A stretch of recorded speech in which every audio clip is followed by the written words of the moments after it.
name's Owen, and I'm the Dungeon Master of our Return of the Giants 5th edition homebrew campaign. Hi, I'm Ali. I'm playing Lyra, the Eladrin Spore Druid, and she is just a little bit obsessed with mushrooms. Hi, my name's Simon. I'm playing the character of Ember. I'm a wildfire druid who's on a quest to be the very best there ever was. Hi, I'm Dave, and I play Harry Harrington, the Harrengon, the roguish merchant with the heart of gold. My name is Christian. I'm playing Bartholomew, the romantic dancing Owlin, Paladin of devotion. Hi, my name is Matt, and I'll be playing Niles Silverwind, the Owlin, Way of the Sympathy Monk. Hey guys, I'm Jared. I play the character of Threign, the boisterous frost giant, the Goliath, path of the giant Barbarian. Hello there, lovely listener. This is just a warning to let you know that this episode of Return of the Giants may contain adult language or adult themes. Hello! Hello! Welcome back, everybody. Welcome back to the Lost Archives. It is lovely to see all of your gorgeous faces once again. We didn't have our Curse of Strahd campaign on Monday, so I've really been missing D&D. Now, it is very exciting to be back. We've got a few quick announcements before we jump into the session. First announcement, Dave will not be joining us for the next 4 weeks, so I'll play the character of Harry tonight, and as much as possible, I'll try and find Harry a little casual exit to get him out of the way for the next couple of weeks. I try to avoid playing player characters whenever I can, so I'll find something for Harry to do and we'll get him out of the way.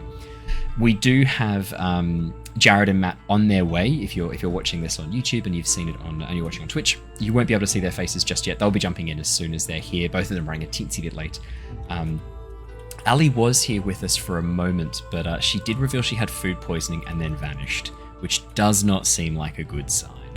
If I'm being honest, the timeline on that was pretty quick. She's like, "Yeah, I've had food poisoning all weekend," and then she just disappeared at high speed. Exit stage left. So, yeah, well, hopefully she's all okay. She's gracefully doing a tactical vom. Quite possibly, yeah. Try to get out of the way early. Yeah, sounds good. Look, it works. Speak of the devil. Hey, was that a tactical vom? It was. I was joking, but now I feel like an asshole. Sorry, mate. You okay? Oh yeah, I'm alive. I mean, if that's the benchmark we're setting as the sure. That is great. my benchmark. Okay. Excellent. Well, that is good news indeed. The only other fun announcement I was going to say is something I was just sharing with the Twitch people before, but I will share now because that all gets edited out. Oh, perfect timing. Look who's jumping in. It looks like it might be Jared? Or it could be... No, it must be Matt. No, Matt. Hey, there we go. Perfect timing, Matthew. Excellent. You took 1 point of damage for each minute you were late. But you did regain all of those health points, all those hit points, on account of you taking care of a living creature that relies on you for sustenance, for everything really. Oh my goodness, it's crazy how much Poppy, your dog, looks like my dog Gloomy, just bigger. Poppy's just way bigger. I'll have to I'll send you a photo of Lumi from above. Like if they were standing next to each other, you'd think Lumi was her was Poppy's daughter or something. Yeah. We should do the "Don't talk to my son" meme with them both. That'd be quite fun. Don't talk to my son ever again. All right, we'll get this fixed up. We'll do it. The only fun announcement I was going to make before we did our recap. Pal World is out. It's a fusion, really. I mean, I'm a big fan of Ark. I'm a big fan of Pokemon, so it makes sense that I'd like a game that is just a shameless rip-off of the two of them. It's fantastic. It's really fun. I am really, really enjoying it. There will be some content coming with us playing Pal World. We can't not. Simon's literally just bought it and is downloading it right now as we speak. Wow. I'm going to be working on the others slowly but surely. I'm just waiting for a little bit longer to make sure Nintendo aren't coming after people. But just give it a hot minute. I'm sure it's fine. Apparently, I was reading about this. Apparently, Palworld is a Japanese developer, and they actually did their homework and figured out that they're not breaking any rules. Oh yeah, no, there's been tons of TikToks that I've been seeing about just a bunch of different scenes taken where someone's angry at someone and it's always just Nintendo and Pokemon and everything like that. Yeah. And then just Pal Word, just like one of them is the two women at one side of the table, and then the cat at the other. Yeah. Well, because Nintendo don't own the rights to someone who catches a monster with a ball, right? They That don't. doesn't exist. Well, a sphere. Technically the ball, but a sphere is different enough that they can use it. The concept can't be trademarked, no. No, exactly Yeah. right.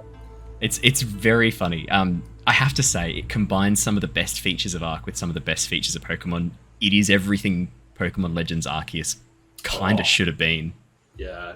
It doesn't have too many stages of crazy technology yet, right? Because with Arc, the one thing that frustrated me was when it got to tech. Element, yeah, the tech tier. I don't know. I'm not very far. I will get back to you on that one. I'll let you know. I think there are elements of it, but they're not fleshed out as thoroughly as Arc does. Arc progresses to that point, whereas in Power World, it's here's a cool incubator thing that's definitely pretty techy, but I think you can get access to it pretty early on. Level 16, I think, from memory. Yeah. There's a crystalline substance called Paldium, which is basically magic stone, which you can use to make all the technology. But then if you need to power things with electricity, you just go and catch a little electric Pokemon and shove it in a generator. It powers your base. I did see not a playthrough, but just someone doing a base tour, and they literally made step by step a sweatshop.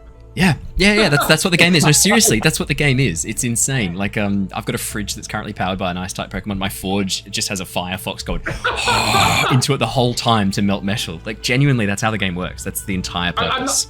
I'm not sure how I feel about it's the great ancient slavery, but how do you feel then? I'm leading up to it. How do you feel then, Matt, about the fact that you can catch humans and make them do all this stuff at your base as well? Yeah, and you can craft that old butcher's knife and be well, it's time.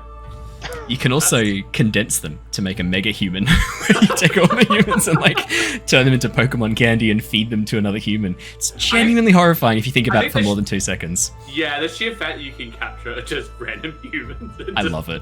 I've caught 3 and I've sold them for 200 gold each. It's the best. It's so funny. Oh, I think the problem is, right, it comes up with a little note that's a little pop-up box comes up with some text saying in Galapagos Islands it's considered unethical to capture humans. The problem is that encourages me to do it more. There's some part of my brain that reads that and goes, all right, fine. If I've already done it, I may as well do it 100 times. There's no I've passed the point of consequence now. Yeah. It's funny how much it encourages me. So I will keep you posted. There will be some stuff with Pal World. I'd love to do it with some of the lovely people here as well.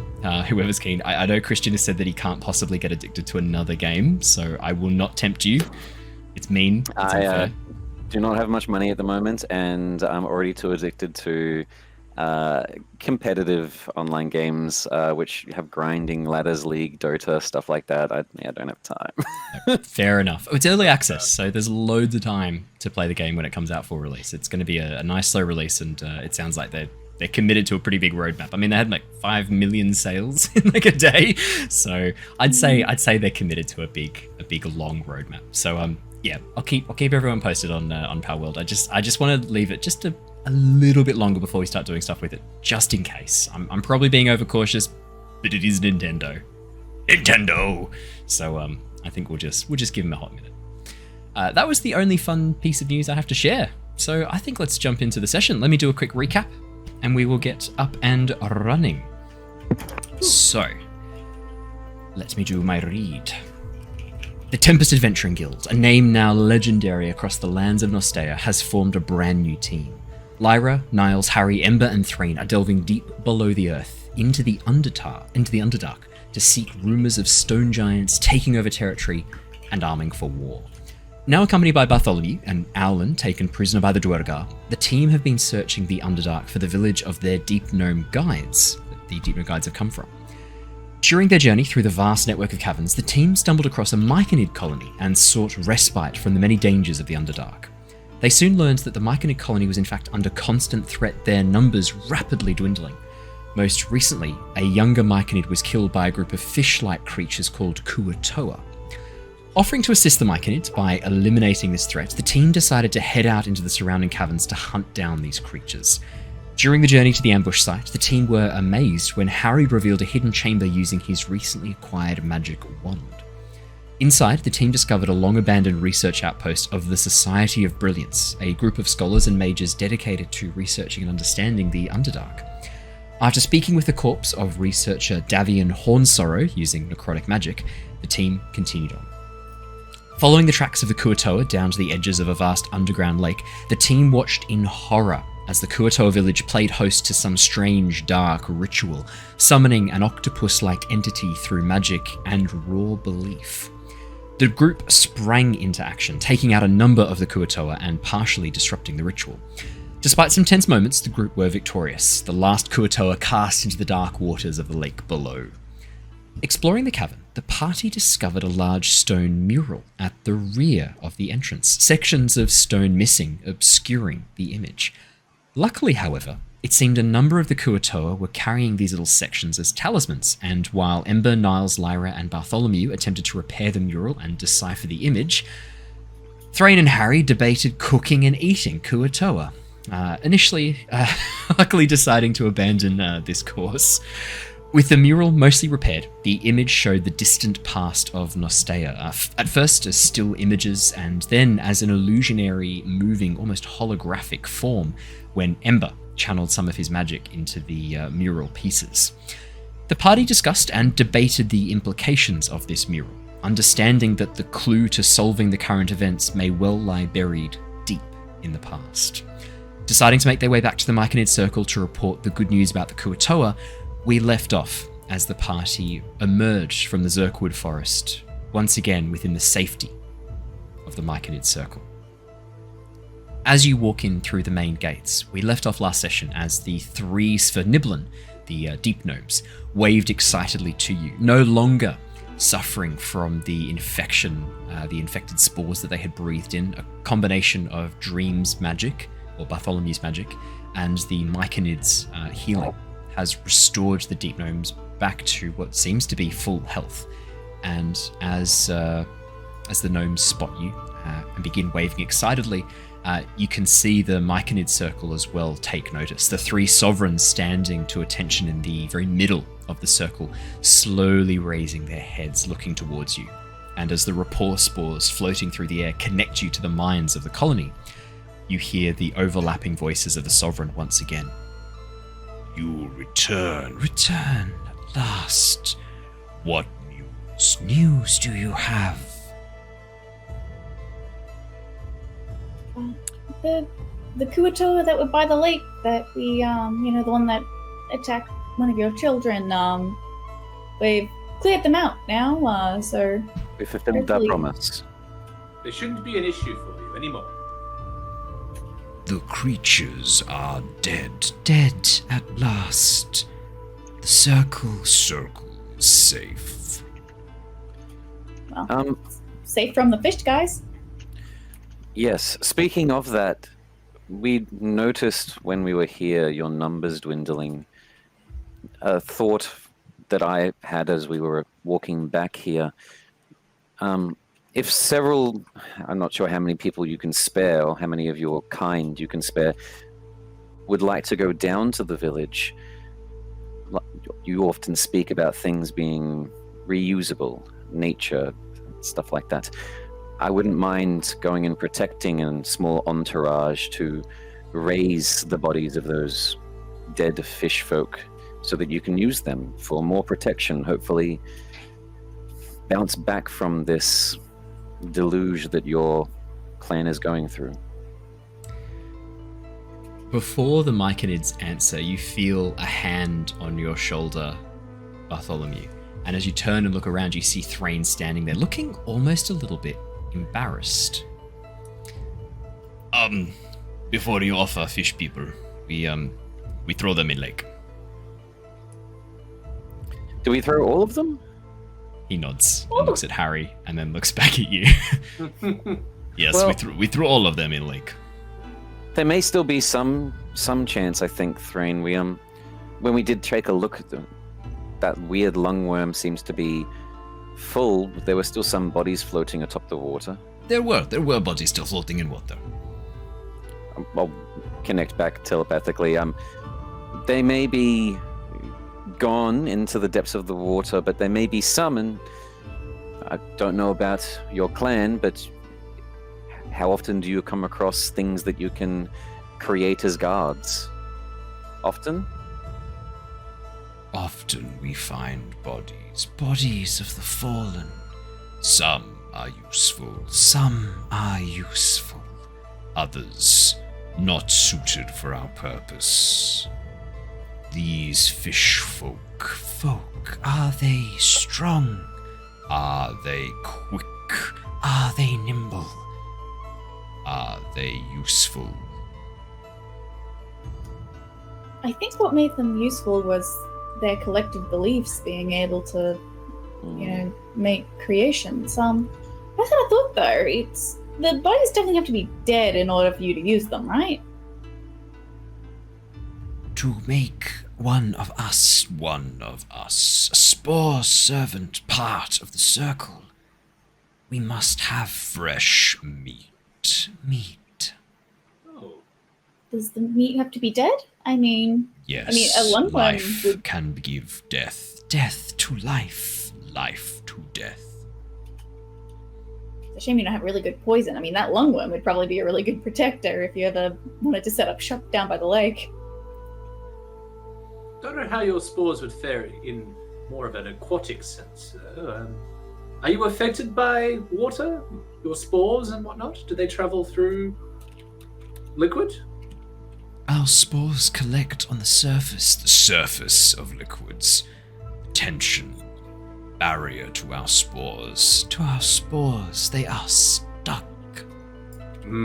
That could be a little bit of a problem then, Lyra. But water flows, water moves, carries spores elsewhere. If this circle were to fail, the spores would grow again. Oh, well, maybe not then. Maybe that's a good idea. Spores on water can be consumed, and a new host, even if the water itself isn't the greatest host, the stuff that then becomes in a different host could be. The three sovereigns merely turn towards you, softly glowing eyes, unblinking, unmoving, as they focus their attention on you, Lyra. You would know that, Lyra. You're quite the expert. And I just gesture to the various mushrooms growing on your armor. Oh, Tim's still with us and he hasn't attacked us yet. As Tim then slowly moves over towards you. And I swear, I think he's getting better at waltzing, if you ask me. Yes. And the kazoo. I'm guessing sovereigns. Are we still speaking, by the way? Sorry, I might have missed it in the introduction. You can speak out loud if you want. The rapport spores carry the thoughts regardless, because to think you have to direct. No, not that. What I was checking. Are we speaking to them face to face, or are we speaking to them through the Because I remember the last thing I saw was us arriving to the Hukara. Yeah, the Hukara was outside the gate, stalking the Zirkwood forest, looking for enemies. When you approached, it recognized you as a friend of the circle, and you were brought inside. The last thing we did at the end of last session was as you walked into the center of the myconid circle, essentially an enormous clearing underneath this overhanging cliff face. Jagged stone rocks above. There's a section slightly lower down where the sovereigns have made their home, and that's where the three Sverniblin were as well. Is there anything of importance down here? Not wanting to steal, but just curiosity of other peoples and races. Bartholomew is always keen on learning about other cultures. I guess probably something that's inherently been bored into him from his dad. Would you like to make me a perception or investigation check? While you do that, Niles, you got a question? Yeah, I do have a question. I would like to see if, I don't think Niles' understanding of myconids would be very high, considering this is probably the first time he's seen them. But I think Niles would probably just be curious as to whether or not it's normal for there to be three sovereigns in a circle. Would you like to make me a nature check, please, Niles? Absolutely. I only got a 4 looking around. 4 for Bartholomew. the problem isn't that there's not things to look at. The problem is the overabundance of things to look at. There are huge fungi growing on every surface, fruiting bodies of a million different species. You can see there's barrels, these large stalks that have been carved and turned into barrels, probably stalks of zirkwood or maybe even a different type of fungus. It looks almost naturally grown, maybe some type of barrel stalk. D&D are good at naming things. As you see, and they're being carried around by some of the spore servants, a few Duragar, a few Sverniblin spore servants, one or two drow, carrying around these barrels and moving them from different locations. There are these large fruiting bodies of fungus growing up, creating these beautiful archways above the circle that are slowly dripping spores, essentially just this soft, almost like a snow of spores slowly falling down. And underneath you can see tiny little squirming mycelium rising up, pulling in the spores and taking them below into the soil. There's so much to see that kind of draws the eye of Bartholomew. It's hard to stay on top of just one thing. Beautiful from the sounds of it. 5, stunning, alien, but very, very beautiful. 5 for nature check. I don't know. Most. Our brothers, hoot hoot. 4 and a 5. We have no idea. No, I mean, if you think about if this is let me talk through Niles' subconscious. So the word sovereign implies some sort of king or monarch. Yeah. The Aarakocra and Owlin have never had a king or a monarch as far as your history goes back. I mean, even your records from your time in the Plane of Air, which is where both the Owlin and Aarakocra came from Mostea, but they all were from the Plane of Air. There hadn't been a king or a monarch. It's always been more of a spiritual role, not one that lords over the others, but one that guides and provides wisdom and knowledge and experience. But you know that some of these people, some humans have kings. The whole Ocean Empire is essentially an enormous conglomeration of various different races, ruled over by what is now a council, but didn't used to be. It used to be an empire ruled by an emperor a very long time ago. So, I mean, maybe you could have 3. Oshia has 5 at the moment. It's a council of 5 that rule the empire. So maybe 3's fine. Could be. Maybe it's common. You don't know. Hard to say. I like think of this all through. I like to think that Niles is putting this all together on the spot, and then just comes to the conclusion that he just kind of shrugs. He's just kind of like, eh? Well, because even though you rolled a 5, the 5's just to figure out if this is normal for myconids. But I love the idea of kind of giving it to you in Niles' subconscious. Like, what is it like on the surface? Oh, well, it is. It's probably like this on the surface. It's probably like this underground. How different is it? Yeah. Nah, it doesn't seem that weird. Hoot. I know the Underdark is dangerous, but I will bring up to the Sovereigns as all of us are sort of sitting here, a couple of us looking around, the conversation finishing for a moment. Sovereigns, now that the fish folk are quelled for now, as we take out the entire clan there, so they shouldn't be coming back. Do you still need the hook horror on defense? This isn't me checking whether we can borrow it yet. I don't think we plan on leaving right now. But is there anything else that it is defending you from? The hook horror, as you call it by name. 'Tis our most valuable guard. Guards against all. Its presence alone is enough to scare away intruders. We would have to be very confident in our protection, to let it wander far from the circle. Oh no, I just more so mean we saw it out in the forest, the area surrounding the village. I thought maybe there was something else other than the fish folk that you were all worried about. I mentioned that because we did notice some serpentine marks as we were arriving here. Maybe another predator? Marks of large creature. Describe these marks. We wish to understand what you have seen. I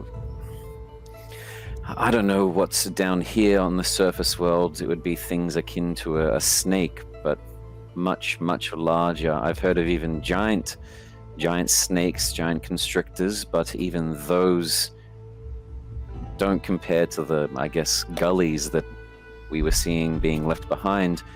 From my memory, were these things, when this was way back when I actually first met the Tempest adventuring party, were these like 10 feet wide, 15, 20, 50? Yeah, we're talking like 45, 50 feet diameter tunnels. Okay. Spiral tunnel digging straight down into the earth. It's the tunnel that the Tempest Guild walked down to actually get to the Underdark.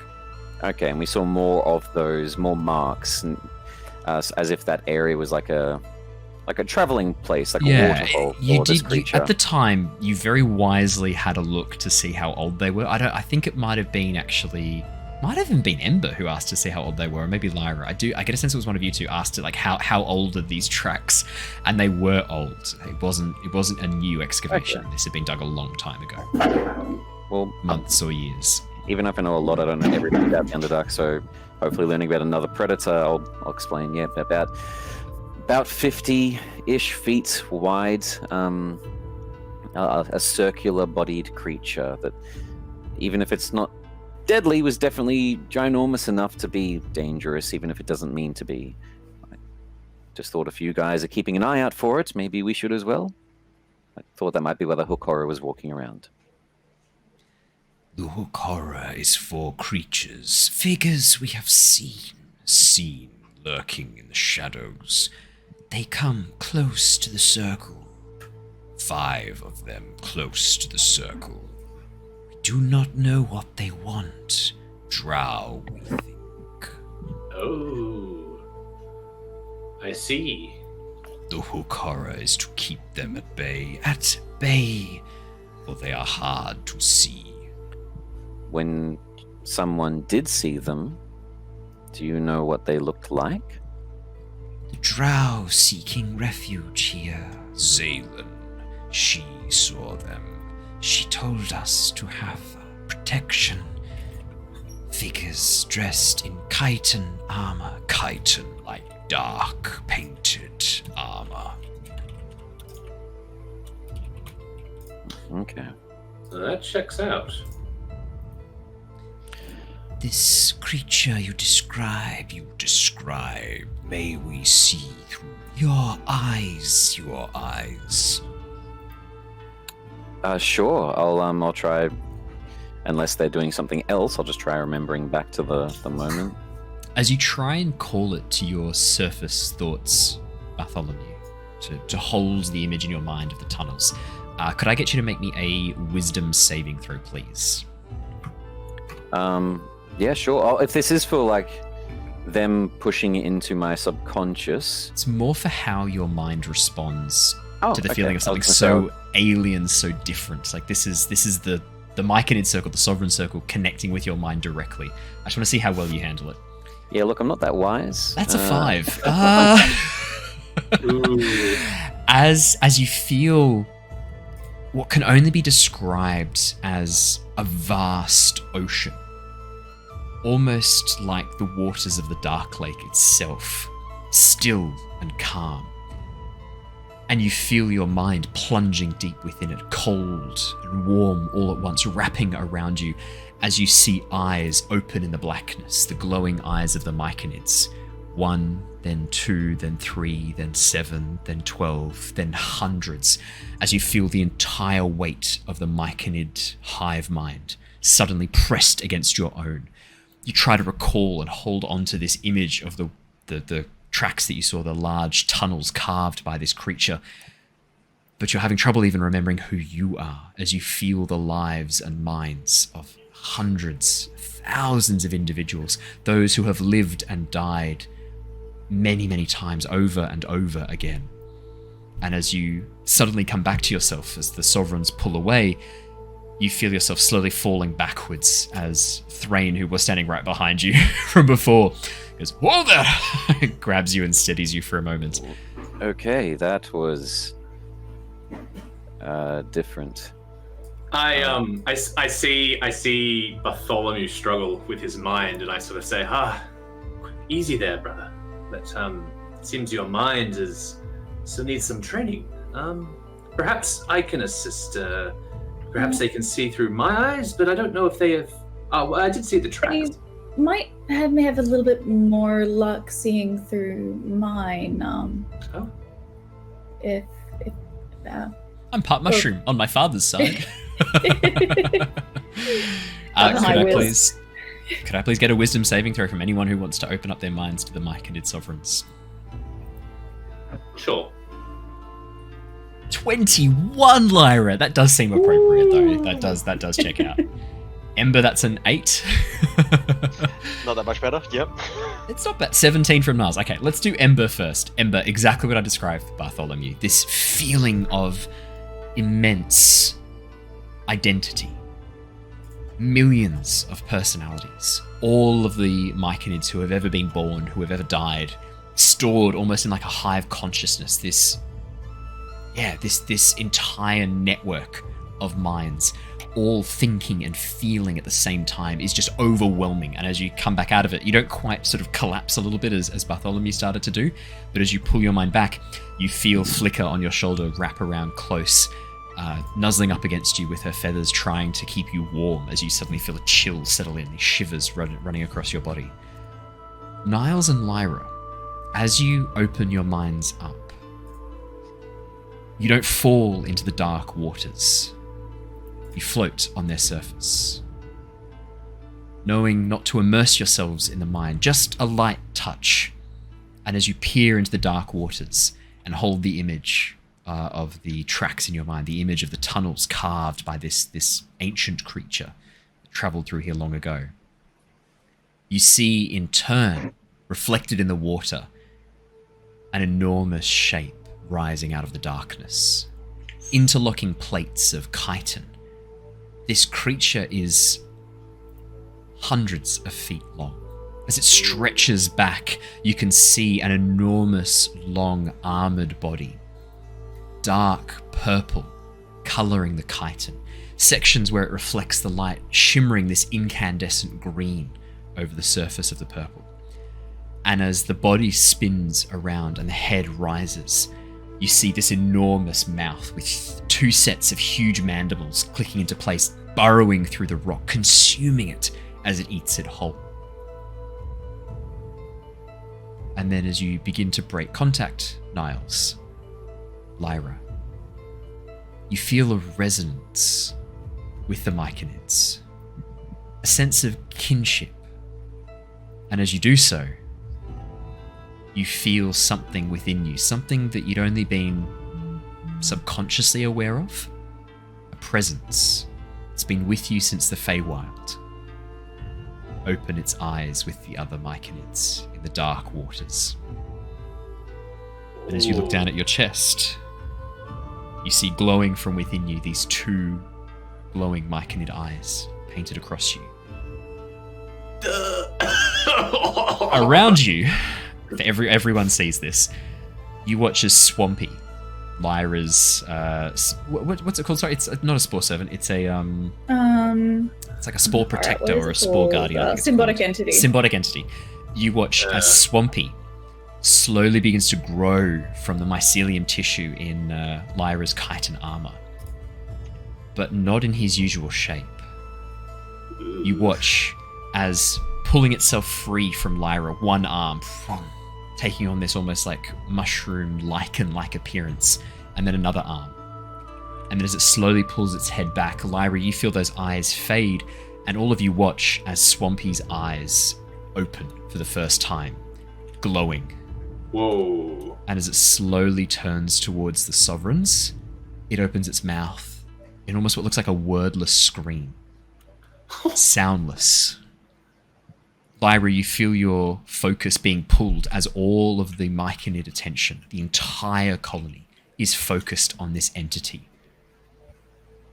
As you open your eyes, you see Swampy pulling itself free from you, looking almost like a reflection of you, overgrown with mushrooms, covered in lichen.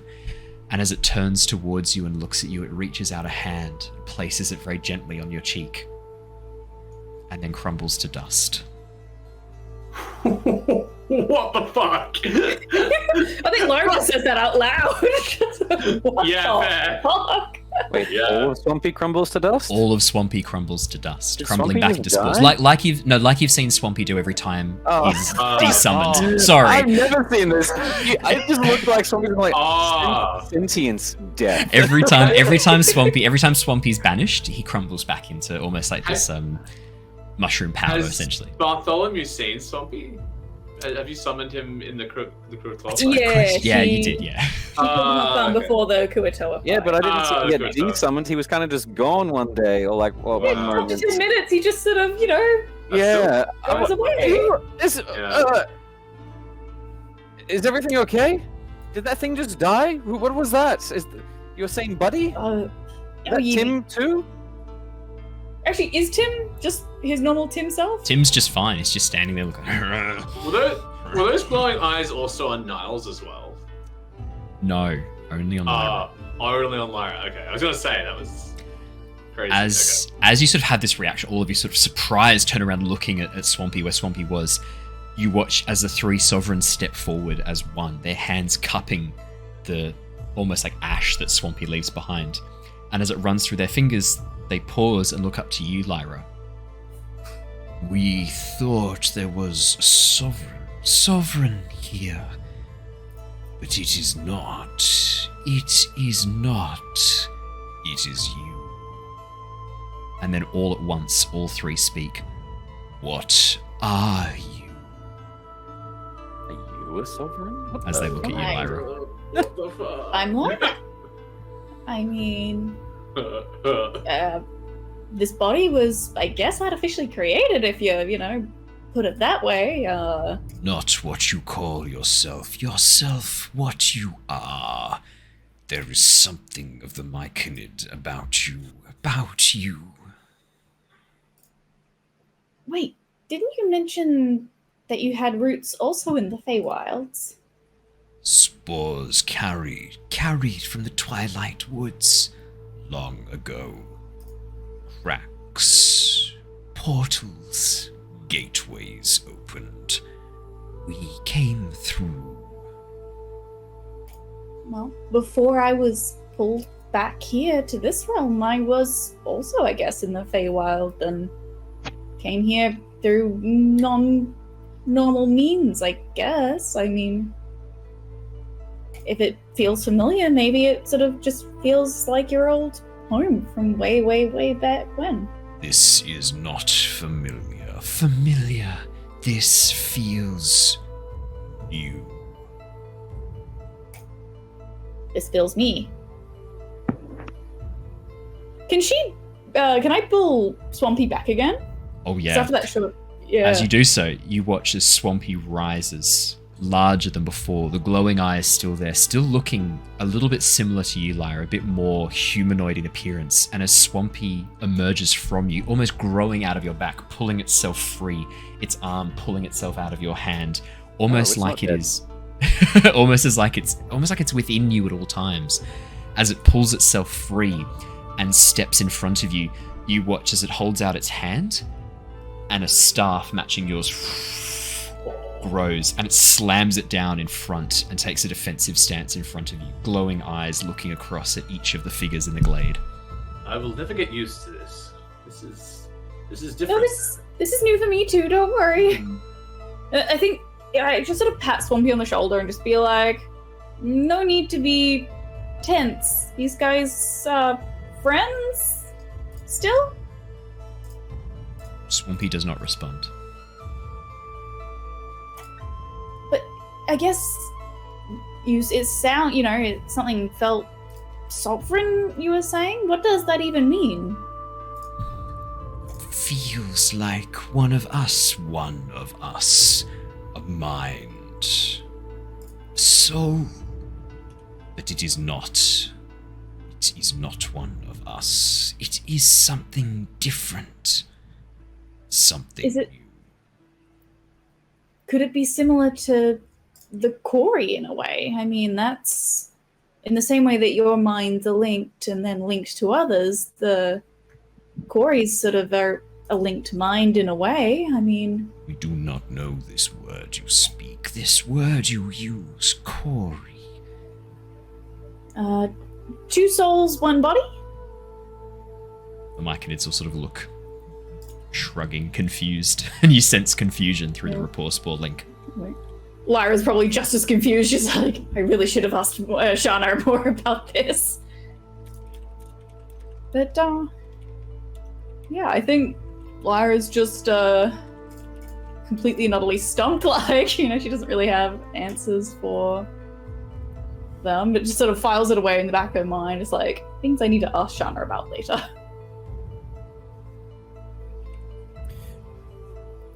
All right. Sovereigns. We aren't sure. One moment. I know that I'm still connected telepathically, but again, Bartholomew was not quick enough to think of the fact they're just going to listen in anyway. Everyone, I'll turn back to those near me. I really don't feel comfortable now taking the hook horror, even though I convinced them to agree to the deal.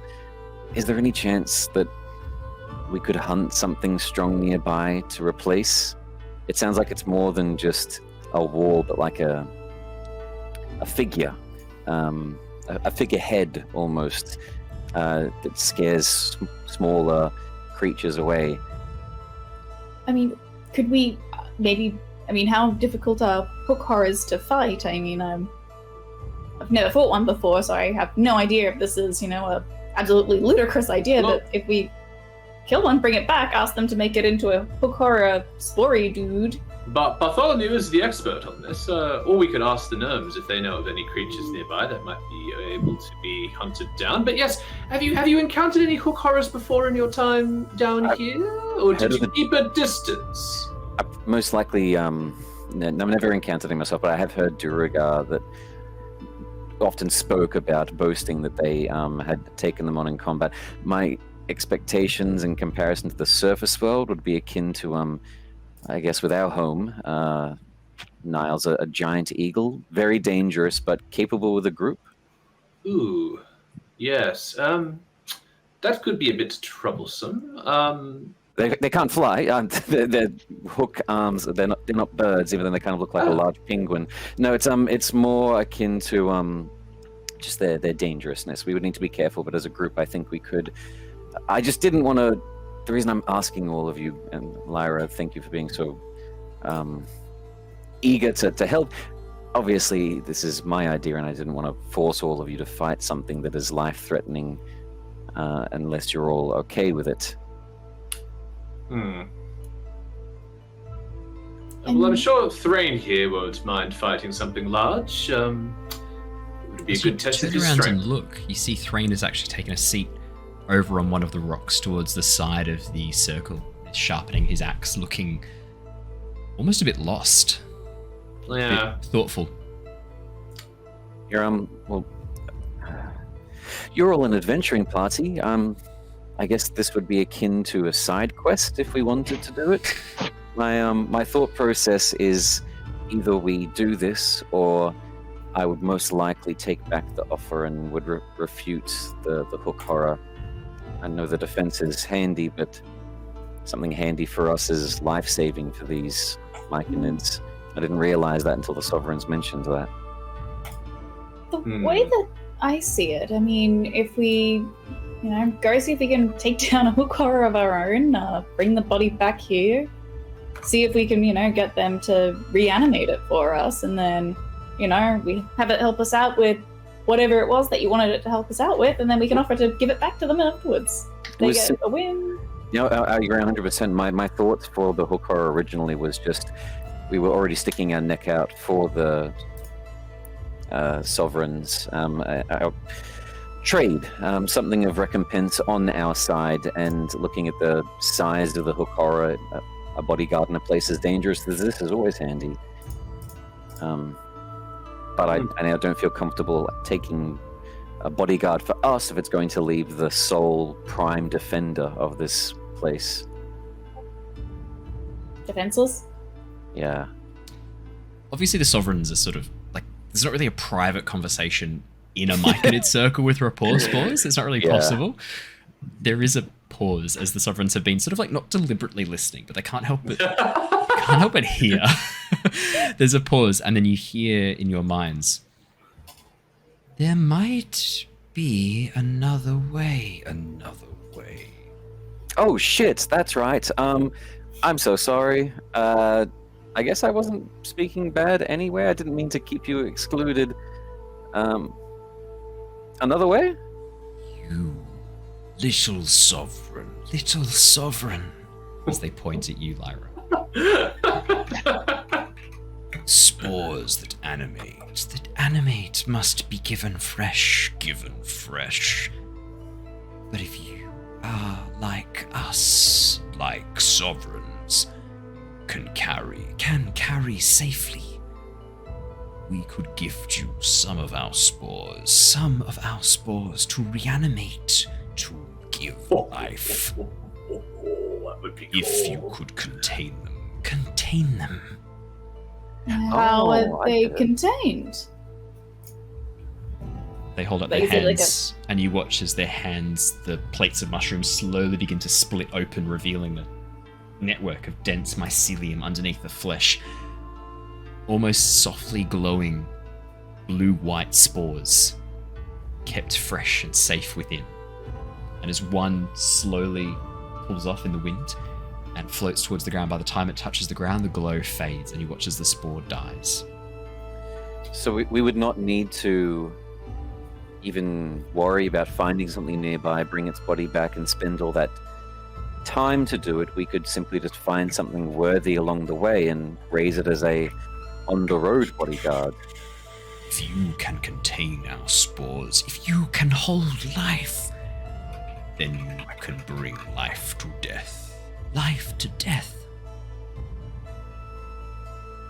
So Lyra's tossing up what's the better option. Is she's not sure if she's got that living mycelium thing in her hand. Like she's just sort of like staring at like the hand that already has a stone embedded in it, staring at the other hand that seems like a normal hand to her. And then start staring at her quarterstaff that is just continuously sprouting mushroom bodies. And she's like, would this be a suitable container? Like, how do you do the putty mushroom thing? This staff, this stave is wood. Wood cannot hold our spores. Only flesh can hold life. Oh. Gingerly holds out her hand, the one that doesn't have the stone in it. Okay, that's good to know, thank you. You watch as the largest of the sovereigns, the enormously bulky, stocky, muscular one, reaches forward and very gently takes your hand, covering it with its enormous three-fingered, almost like a paw with massive like fungal claws. As it does so, Lyra, it places its other hand underneath. And then the other two sovereigns, the smallest one reaches underneath, places its hands above on the underside of the large sovereign's hands. And then the tall, willowy one places its hand on top. And then you feel a low hum, three-part harmony, begin to softly rise from the sovereigns. Reverberating in your chests, all of you feel this as much as hear it, as it echoes through a circle. All of the spore servants stop what they're doing, freeze in place, as the other myconids slowly raise their hands and begin humming along too. Music, soft and mournful, begins to fill the glade. Lyra, as it does so, you feel a sharp pain in your hand. Could I get you to please roll me a charisma? No, sorry. No, it is a wisdom. A wisdom saving throw, please. You had me worried there when you said charisma. You've been given advantage by chat for this. Donut Undercover has gifted you advantage. That is Thank you, incredible chat. timing. Huge. That is exceptional. Dirty from 20. chat. Dirty 20. Dirty 20 is definitely enough. As you feel this sharp pain stab into your hand, there's a moment of burning pain spreading up your arm, followed by this intense cold, almost as if your arm itself is having the life drained from it. And then, just as that feeling arose, suddenly it begins to slow. And you watch as Swampy, seeing the threat, runs towards you, but doesn't attack the sovereigns. Instead, Swampy reaches forward a hand and places it over the hands of the sovereigns. And then with his other hand, it reaches up, gently touches your face again. And then Swampy begins to melt back into you, dissolving. And as it does so, all of you watch as Lyra's eyes begin to glow like those of the myconids as Swampy fades back into her. Around your feet, small mushrooms begin to grow, mycelium spreading out, growing across the ground, cracking the stone with its speed. And then just as suddenly as it began, the mycelium stops, withers, and dies in a circle around you, Lyra. And as the sovereigns pull their hands away, your left arm, the flesh from your fingertips up to your forearm is a dull grey, the life having been completely drained from it. But then, you watch as the colour slowly begins to fade back, as the blood begins to return. And as it does so, as you look at your hand, Lyra, you see a gap in the skin, tiny cut right in the very centre of your palm. And as you look, you see tiny mycelium strands wiggling just below the surface as the cut seals closed. Weird Yes. clone baby. Just a little bit Whoa. disconcerting. Have we Thank seen you. Lyra bleed? No, I don't think you have. Yeah. I don't think anyone's seen Lyra breed. No, a lot of the previous fights I didn't even take any damage. Yeah. This is a new one. You're gonna we're gonna cut you up, and it's just gonna be more and more layers of mushroom. You're a Shrek inside, just layers upon layers. Mushroom Shrek. Niles is looking on like in kind of like in horror, but also in like fascination. This That's is probably like, fair. yeah, it's like you know how you're like watching. It's like watching a train wreck. It's kind of just like, ugh. Ooh. Oh. So, A vessel for our spores. Our spores. But you are not a complete one. You are little, small sovereign, young sovereign. We could only contain enough for one reanimation, one life within you. Use it wisely. I will. Thank you. Just to be clear, so I use it just by putting the spores on whatever dead thing we want to animate? Place your hand upon its skin, upon its flesh, and life will grow again. Are there any limitations on type of creature? You Being- are only a small sovereign. Your spores are young. Something larger, too large. Spores will not reanimate all of it, only part.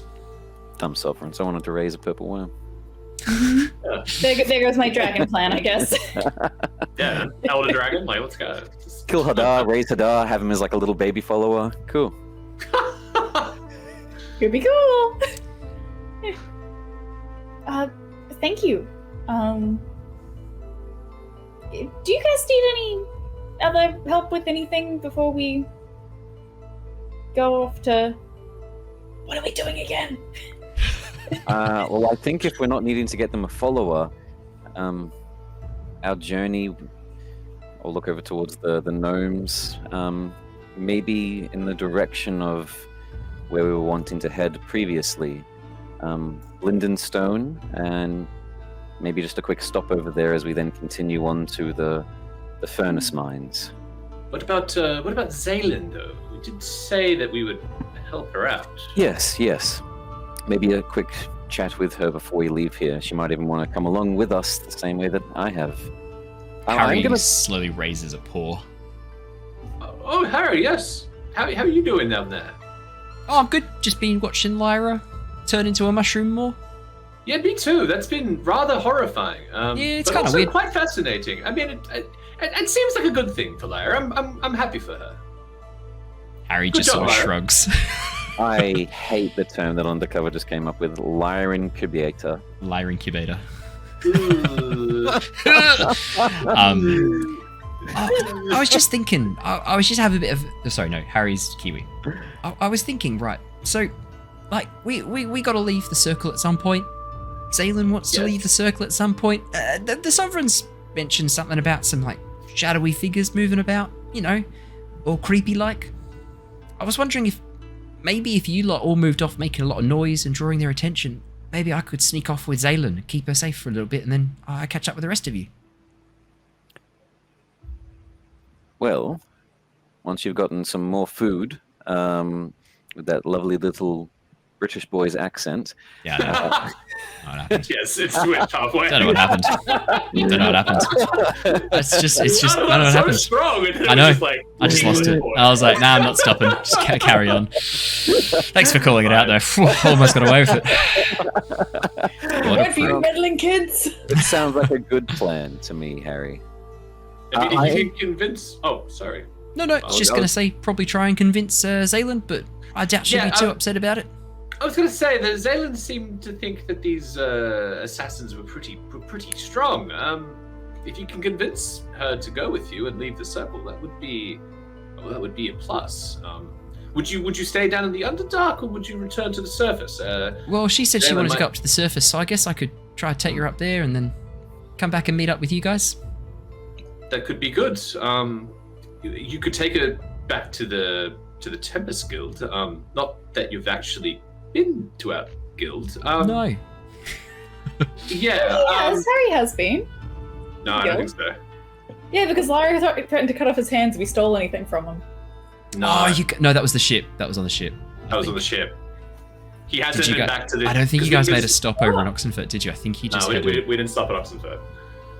No, because you did. You definitely did. Sorry, I'm having a moment. We did. You definitely did. Yeah, Sorry. Yeah. Sorry, you definitely did. Sorry, we did. It was very brief. But That's where we found out about the magic tattoos. Yeah. Yes. Yeah. We had that interlude. Okay. Yep. Oh, yeah, I could take her back to Oxenford. Yeah, I could do that. It would be good.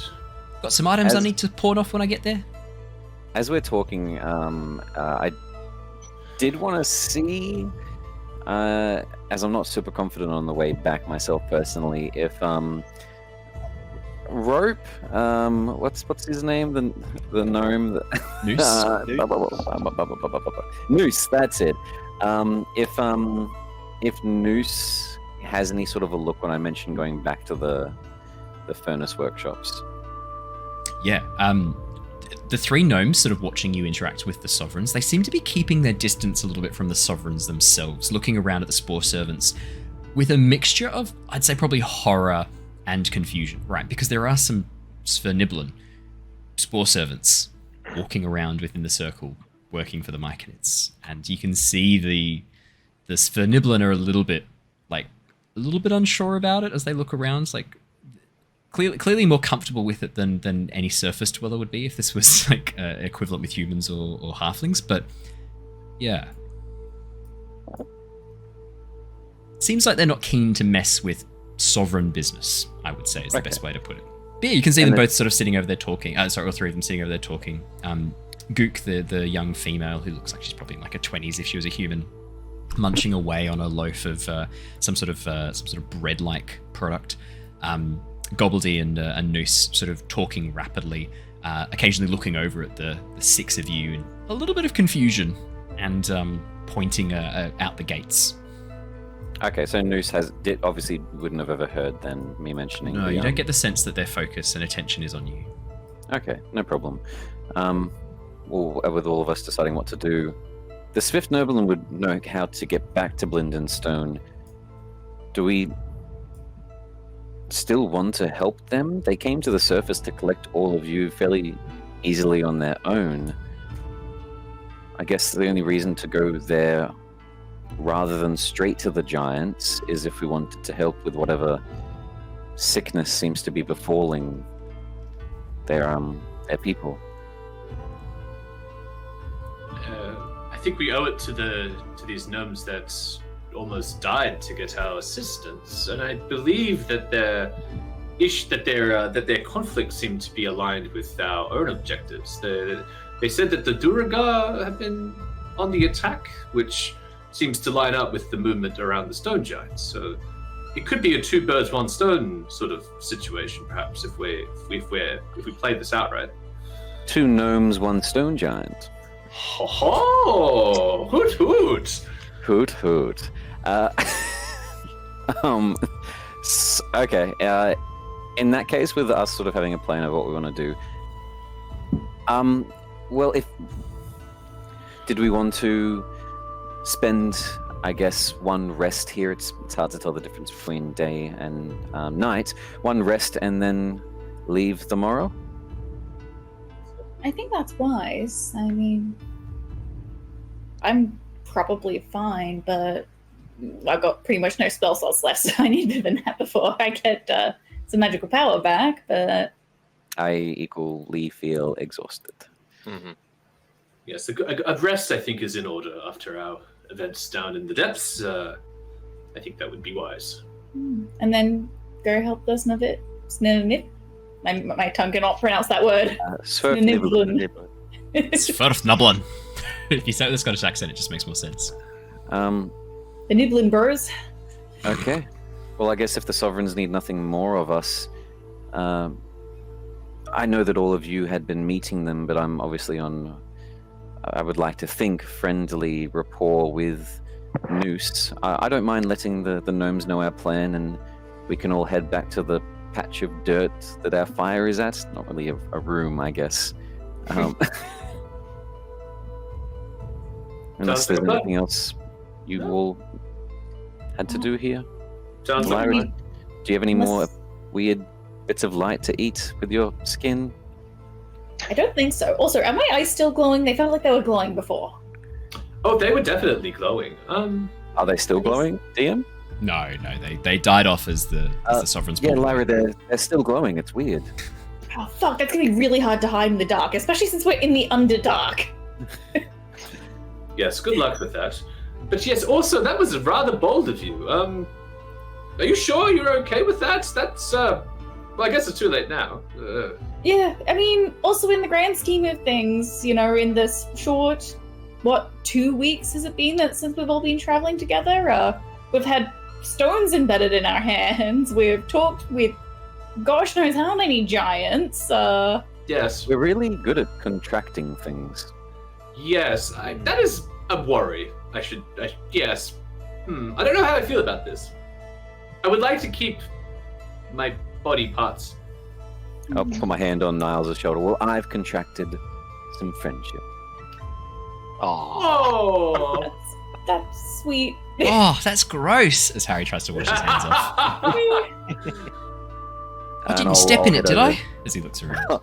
I'll head over to Noose with a small wave to everyone to inform the gnomes. I don't really think it's a super important conversation, unless they want to tell me what they've been talking about, but I'm just going to let them know that our plan is to guide them and see what's happening with the Duergar, and because they were here to help the Tempest Guild with what again? They were here to let the Tempest Guild know that the giants had been taking slaves, that the stone giants were moving. There'd been messages sent out to try and help locate the giants, and the Sverfniblin responded and said, like, hey, the stone giants are here and they're fucking everything up. Please help. Okay.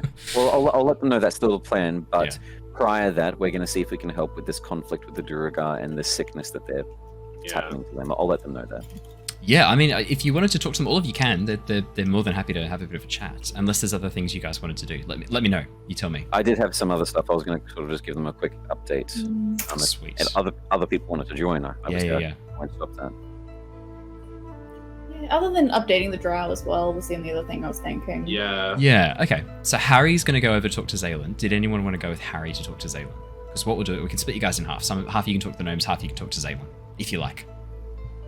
Yeah, Lyra will talk to Zaylin. Alrighty, I'll Lyra go talk to the gnomes with Bart. Perfect. Ember, tiebreak. I might go talk to the gnomes. I just want to try and see if they recognise any of the images that were drawn in the book of the secret caches, potentially. Oh, smart. Very good call, Simon. As Ember, Bartholomew, and Niles make their way over to the Sverfniblin, we'll jump back in with Lyra and Harry in a moment. I think we'll do the Sverfniblin first, and then we'll talk to Zaylin. As we're all sort of starting to walk in different directions, Threign Bart thinks of him, turns as he's still sitting down. Threign, are you heading off with them or coming with us? As I'll try to... No, I just need moments to sharpen axe. You go on. Okay. I will catch up with you later. Well, we'll see you next to the fire soon, and I'll throw some rocks. I need to redo my strength after that fight with the fish. You showed me how to throw properly. Yes, you not throw properly. I will teach you proper way to throw. Perfect, Yes. thank you. Yes, perhaps we could get a quick sparring session in too, Threign. Perhaps. And I guess, the three of us will head over. Perfect. Ember, Bartholomew, and Niles. As the three of you approach the gnomes, you watch as Noose gives you a little wave, as Gook stands up, rushes forwards, and wraps her arms around the person who's walking in front. Whoever the first person is at the front gets a hug of their knees by this little gnome lady. I'd say probably Bartholomew, seeing as you're striding forwards. Oh, I was thinking because I stopped for Threign. It might have Oh, actually been right, the yeah, other to be two. Ember or Niles. Yeah. I was keen to get over there to ask them about the. Perfect. As you step forward and go to be like, hello, you just look down and Gook is wrapped around. She goes, I just wanted to thank you so much for saving my life and getting us all cured and for helping out and for offering to help us escort us back to our village. There's not many nice people. Oh, anymore. of course we didn't know. We wanted to take care of you, so we're just glad that you're feeling better. I'm sure everyone else in the party feels the same. We're feeling so much better, thanks. Thank you so much, guys. She looks around as Niles and Bartholomew catch up. At this point, sort of, you watch as Noose kind of chuckles a little bit, walks over and goes, yeah, I think we owe you a real debt of gratitude. We were in a bit of a tight bind back there, but your magic, whatever you did, put us on the right track and I think probably saved our lives. How are all three of you feeling now? No, we're back to normal. Myconids have cleared out the last of those spores, whatever they were, that toxin that we breathed in. It wasn't spores, I should stop calling it spores. Some sort of toxin, a poison that we breathed in.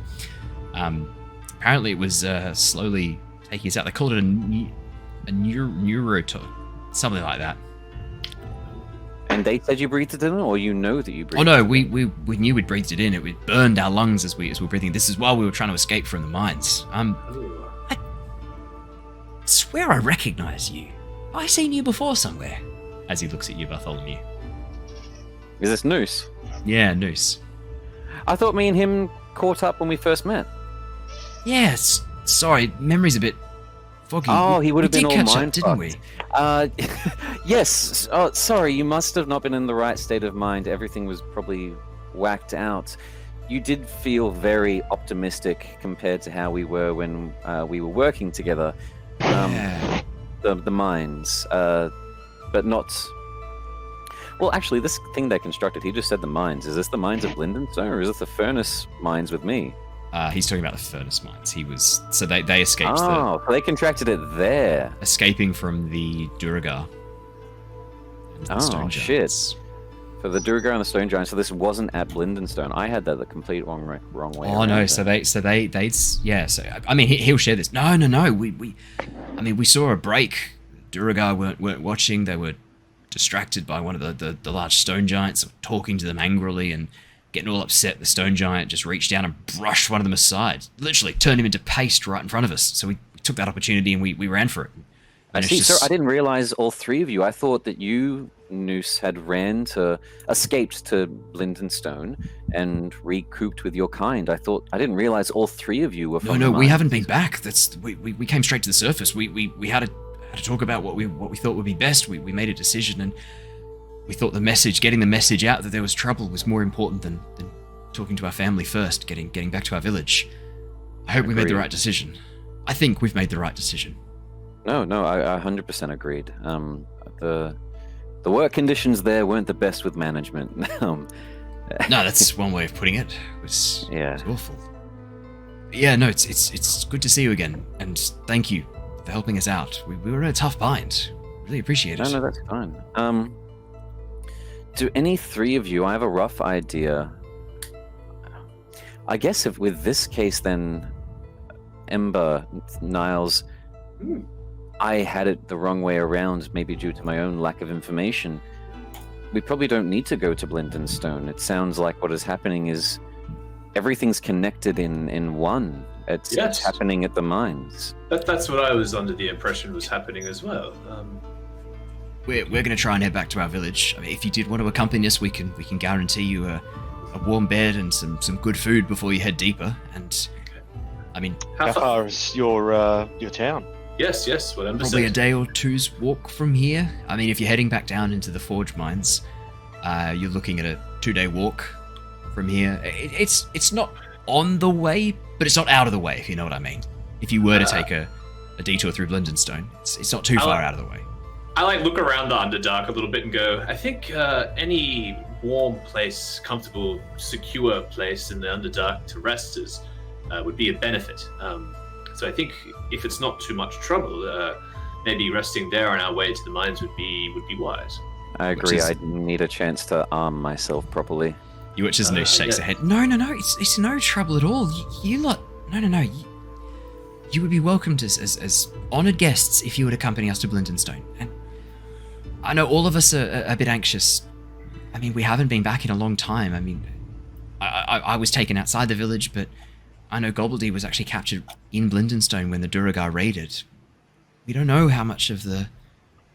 We don't know how intact the village is, if we're being perfectly honest. No. No, come on, Gook. I'm sure it's fine, as Noose quickly interjects. No, it'll be fine. Blindenstone stood for generations. No, it'll be fine. I'm gonna inside check that. Yeah, probably a good idea. Yeah.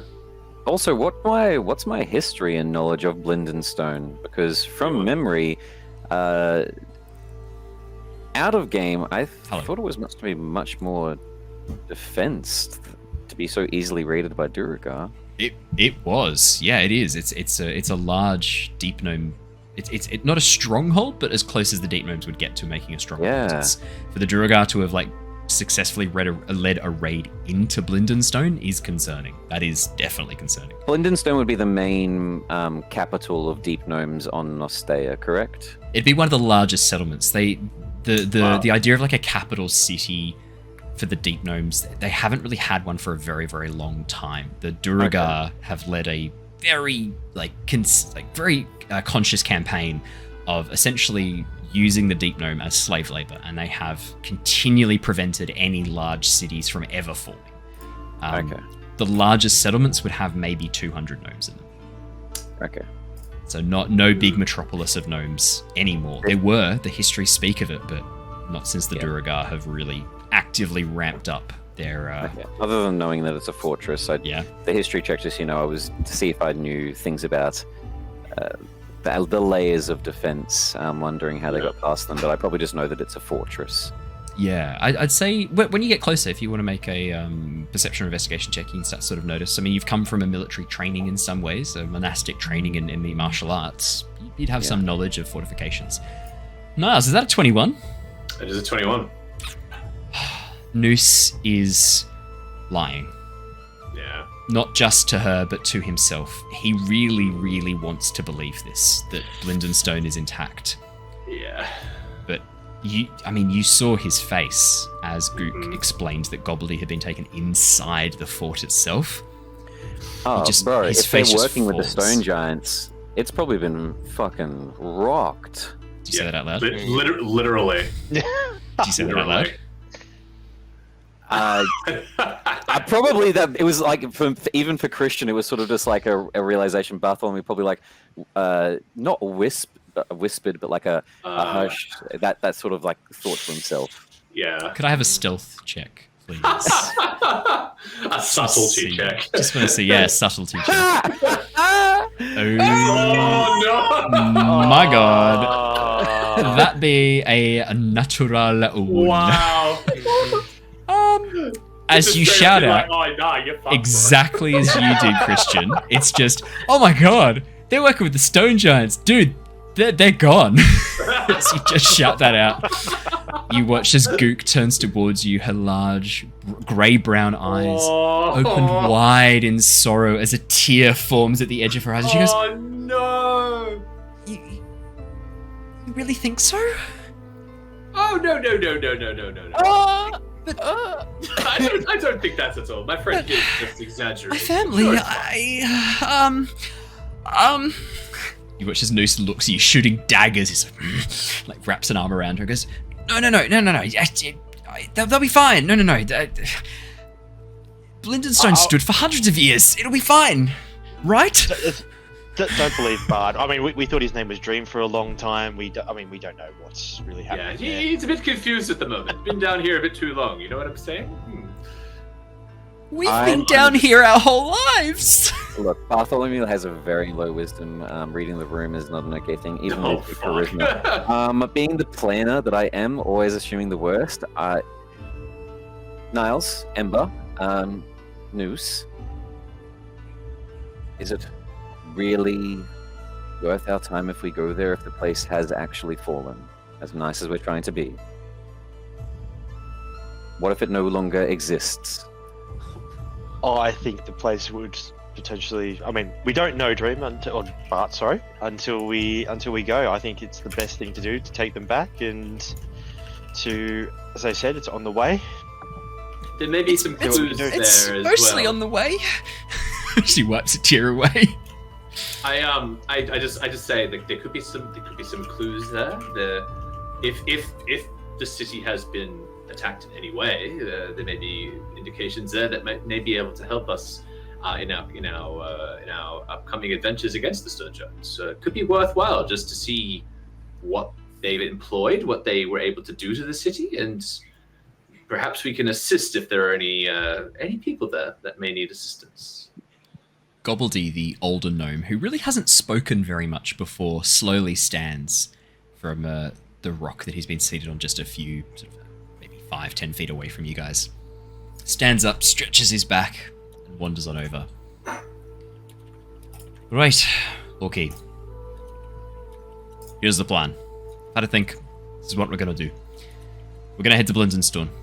Gook, Blindenstone's probably fine, but we gotta check it. We gotta make sure it's alright. Noose, if it's there, it will have taken a beating. Our friends, our family, our comrades are going to need us. So there's no point speculating or arguing over how it is or what condition it may be. We're needed there. The three of us are going back. You lot, big jobs, as he looks up at the three of you. Yep, you're welcome to come with us. What remains of Blindenstone will be as much a home to you as it has been to us. You've done us a great service. Choose not to come with us, that's your choice. We're not going to make you. But we would appreciate your help. I think we should go. It won't hurt for us to have somewhere to stay on our way to the mines, and whatever state the city is in, I'm sure we can assist in some way. Gook is exaggerating slightly about it's on the way. You're adding a day's journey. You're saving yourself half a day to go there partly, but you're going to have to take a whole day. So it's a day and a half to get there. It's another whole day from Blindenstone down towards the forge mines. Like the route is treacherous for a reason. Like we've worked very hard to make that as difficult for the deep gnomes to traverse, for the Duragar to traverse as possible, to limit their ability to raid Blindenstone.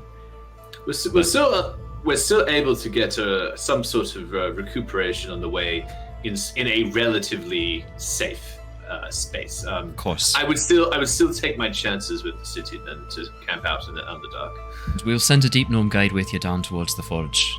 It's no problem. You can do that. I'll take you myself. Okay. Well, I understand with that then. I'm just trying to honestly not put any more lives at risk. Gook sniffles and wipes her eyes a little bit. There may be people that need saving, but it's always better in my perspective, even if none of you agree, to protect those that we know can be saved. I see all of you living in front of me, and those are people that I want to keep alive. The people at Blindenstone may simply not be there, and then we're risking all of your lives. Okay, Barry, I can understand. Or Bart, I keep calling you different names. It's just a dartboard, you just throw a dart each time. Things at the moment. I'm so sorry, mate. Look, I know where I come from. My town, it grew out of ashes, quite literally. So, I mean, if I have an opportunity to help these people in their town, I understand where you're coming from. I will So be we going could with the find gnomes. Firbolgs there? I mean, the Firbolgs, where I'm from, the Ashgrove it's a collection of people. I mean, that's what we call ourselves, the Collectums. It's So you grow out of the ash, so we may find you at Blindenstone? not quite as literal, but our power, a lot of what we do and a lot of what we celebrate, it comes from the regeneration of life. It may come similar to what the myconids do. We part of our forests regrow from that ash. So, I mean, I will be going to this town to help them regardless. So, Okay. be it a half a day out or a week out, I think that's what I'll have to do. I think it would be remiss of the Tempest Guild to turn a blind eye to this plight. I think we owe it to the gnomes to go and at least have a look and see what the situation is there. I'm with Ember. I will accompany these gnomes. Thank you so much. There's Noose pipes back up again. You've got brave hearts, and we will make sure that you are fed and looked after, and you have a lovely soft bed if you come in. Like it'll be fine. It's gonna be fine. Blindenstone will be fine. You watch as Gobbledy just places a hand on his shoulder and goes, "If it's not, we'll deal with that too. Eh? Yeah. Okay. Yeah. Okay." Bard is definitely looking at Ember and Niles with interest. He's in childhood was sort of being raised to try to be a leader, and he's still learning how to do that. So seeing their perspectives and what I guess if they're adventurers, heroes do, learning from them. And your lessons would have been pragmatic. You would have been taught how to make pragmatic decisions. These two seem to make not just pragmatic decisions, emotional decisions. Ones which fly in the face of logic and reason. Yeah, no, exactly. I mean, a lot of their decisions come directly from the heart. What they think is right, what they feel is right. I would like to think that in this moment there is like not necessarily a flash, but there's I think Niles in this moment right now, there could be like an element of his teacher shining through a little bit in just the way that he's carrying himself with these gnomes. I don't know if that would give anything away to Bart, but I just think that's a really good point. I actually will get a history check with advantage from Bartholomew. That is a really good point. If it's okay, I would like to not roll it because I don't think I'm remembering stuff at the moment. If anything, I feel like Bart feels like one of the sort of awe-inspired students. He's not thinking about memories at the moment. I'm probably seeing what you think is happening right now. Bart is actually seeing that of just wow. Yeah, in that case then, Niles really reminds you of someone you also looked up to, someone who maybe didn't have a huge amount of time in your life. Maybe one of your teachers didn't get to spend a lot of time with you, but their lessons did stick, and it was a much more emotional, much more let's say sympathetic approach to combat. And Niles clearly spent there's a sense of deja vu as you see Niles and hear Niles talking. A definite sense of deja vu. Allies, Niles. Perfect. Anything else you guys wanted to do with the news? Look, we don't have to do this right now, but I would be showing him that book, trying to see if they should do that right now. Yeah, I would really like to do that right now. As you hold open the book that the journal that you took from the Kuatoa village, the Journal of Davian Hornsorrow, and as you show the locations of caches, you watch as the gnomes sort of look and go, "Oh, I don't recognize that one. Gobbledy, do you?" No, that's I don't recognize that piece. Hold on. Aye, that does look familiar. This one here, the cave by the waterfall, behind the waterfall. I know that fall. It's not too far from Blindenstone. Oh, feeds into the Dark Lake, that waterfall. We actually are going to take the track if I was going to lead you down towards the forge mines. I mean, it's maybe an hour's deviation to take you via the falls. Oh, look, it looks like a beautiful fall. I would love to see it on the way. Hey, no problem. We'll can take you past there if you like. This journal looks like one of those Society of Brilliance. Yeah, the symbol on the front. I knew I recognised it. Did you bump into one of them? Not so much. It's a book that we found during our recent trip to help the myconids. It was left behind by someone, I believe. So we're just trying to piece together what he has in here and learn a bit more about what the society was doing. Well, you could always ask them if you were looking to return the journal and get your answers. Oh, so you know someone from the society down here?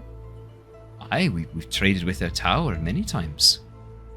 Oh, okay. Well, I might have to get you to introduce us to... Is there someone in particular that you would recommend chatting to? Oh, I myself haven't gone to the tower, but Blindenstone and the tower of the Society of Brilliance, or the Brilliant Spire, as they've been calling it, were trading goods for years and years. Their tower was only a very short, maybe half a day's journey from Blindenstone. Okay, well maybe that guide that will come with us can send us there as well, or does someone else have an idea? Could I do a history check to see if I remember any, like, mages, warlocks, wizards, sorcerers in the mines, like the furnace mines? If they're so close to Blindenstone, were they also raided? Yeah. Do you want to give it definitely a history check? With advantage. As he mentions that, like, is the tower still standing? Is it natural 20? Wow. There's no way the tower was half a day's journey from Blindenstone, which means it was a day and a half's journey from the Forge Mines. There's no way. That cannot be true. But he seems convinced. Gobbledy seems convinced it was only a very short journey. But the distances don't make sense to you, Bartholomew. There's something else here. Maybe some other way of transporting goods that's a lot quicker than walking. Well, I do know that my family, with the Ares Temple, is in one of the old abandoned flying cities, maybe down in the Underdark. They have a way of transporting the tower, like a mobile settlement. That's the main thought that comes to Bar, but I'll keep that under wraps for now. Our plan's not really to go to the tower at the moment. I take them at face value. I think it's super Hey, close. you- Awesome, bro. If you were, I just agree. I'm like, oh yeah, okay, sounds good. if you were looking to trade goods and or if you were looking to return the journal and seek your answers, Society of Brilliance would probably have them. They're a good bunch. Rather odd, bit cracked if you ask me, but otherwise good. Oh well, fantastic. I mean, it would be good to chat with them as well to find out what they've experienced down here. But I think one thing at a time. We'll head to your town and we'll go from there. Hey, sounds like a plan. Brilliant. Alrighty. Let's jump over with Lyra, Harry, and Zaylin. Lyra, as you and Harry make your way over towards the rocky wall of the cave wall that rises out from the very edge of the myconid circle and then sort of rises over, almost overhanging this large stone, almost like a jagged spire overhanging parts of the myconid circle. You can see the rocky wall of the cave with the rocky wall of the cave wall carved out with these hollowed out sections, very similar to like a honeycomb appearance as it was before. The room where Zaylin had been staying, the cave that Zaylin had been hiding in, you can see the curtains are fully drawn. The lights have been extinguished, and it is dark inside. I think Lyra just sort of tries to knock on the stone wall next to the curtain, so Harry, treating it like a dog. Harry holds up for a second, and as you go to knock, he goes, "Oh, just gonna say, I don't know if you can knock on curtains. Is that a thing?" I was gonna say knock knock as I knocked on the stone next to the curtains. Oh yeah, that makes sense. Sorry, I didn't mean to interrupt you. Do you want to do it again? Feeling like a little bit sort of, silly. You probably would have gone to knock on the curtains. Using a quarterstaff, she just sort of knocks twice on the stone next to it. Just sorry to wake you up if you're asleep, / if you're in there or not in there. Are you in there? I am. Enter, please. Alright, Harry's with me. It's just Lyra. And, walks through.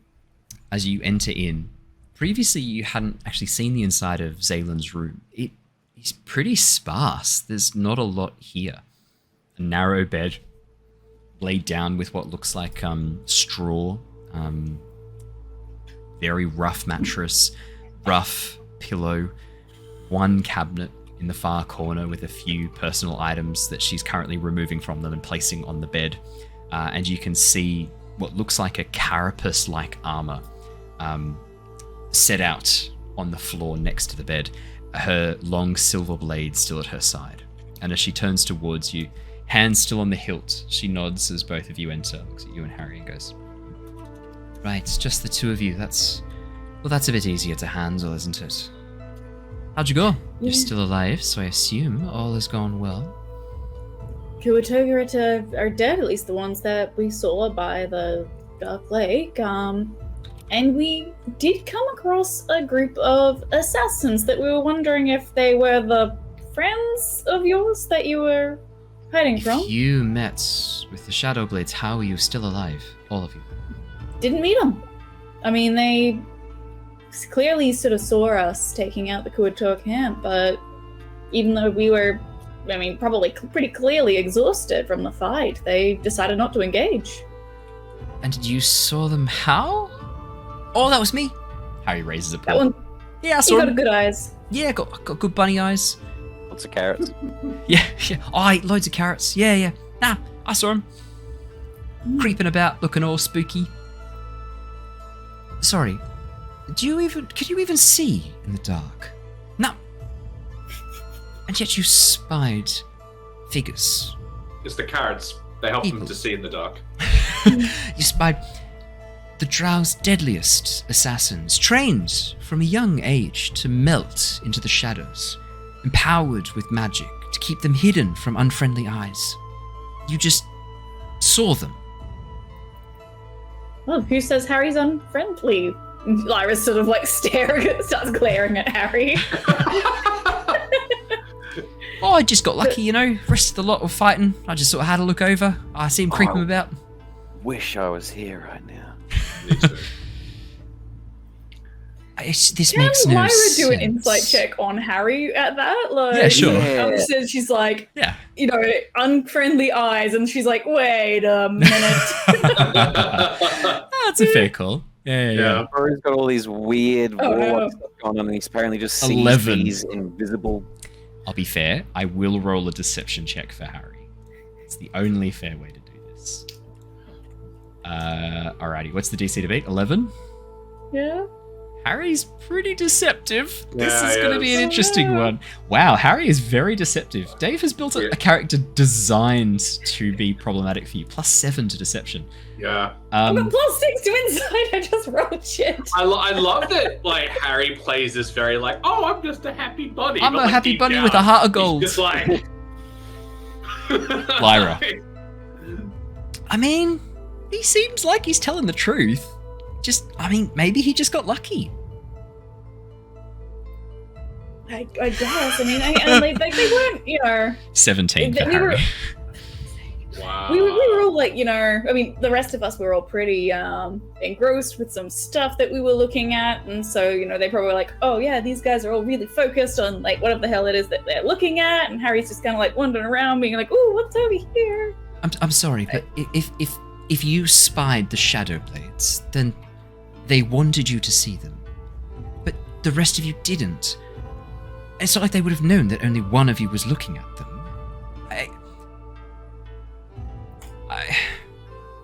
There's a drow philosopher, Occam, proposed a theory that the simplest answer is often the correct one.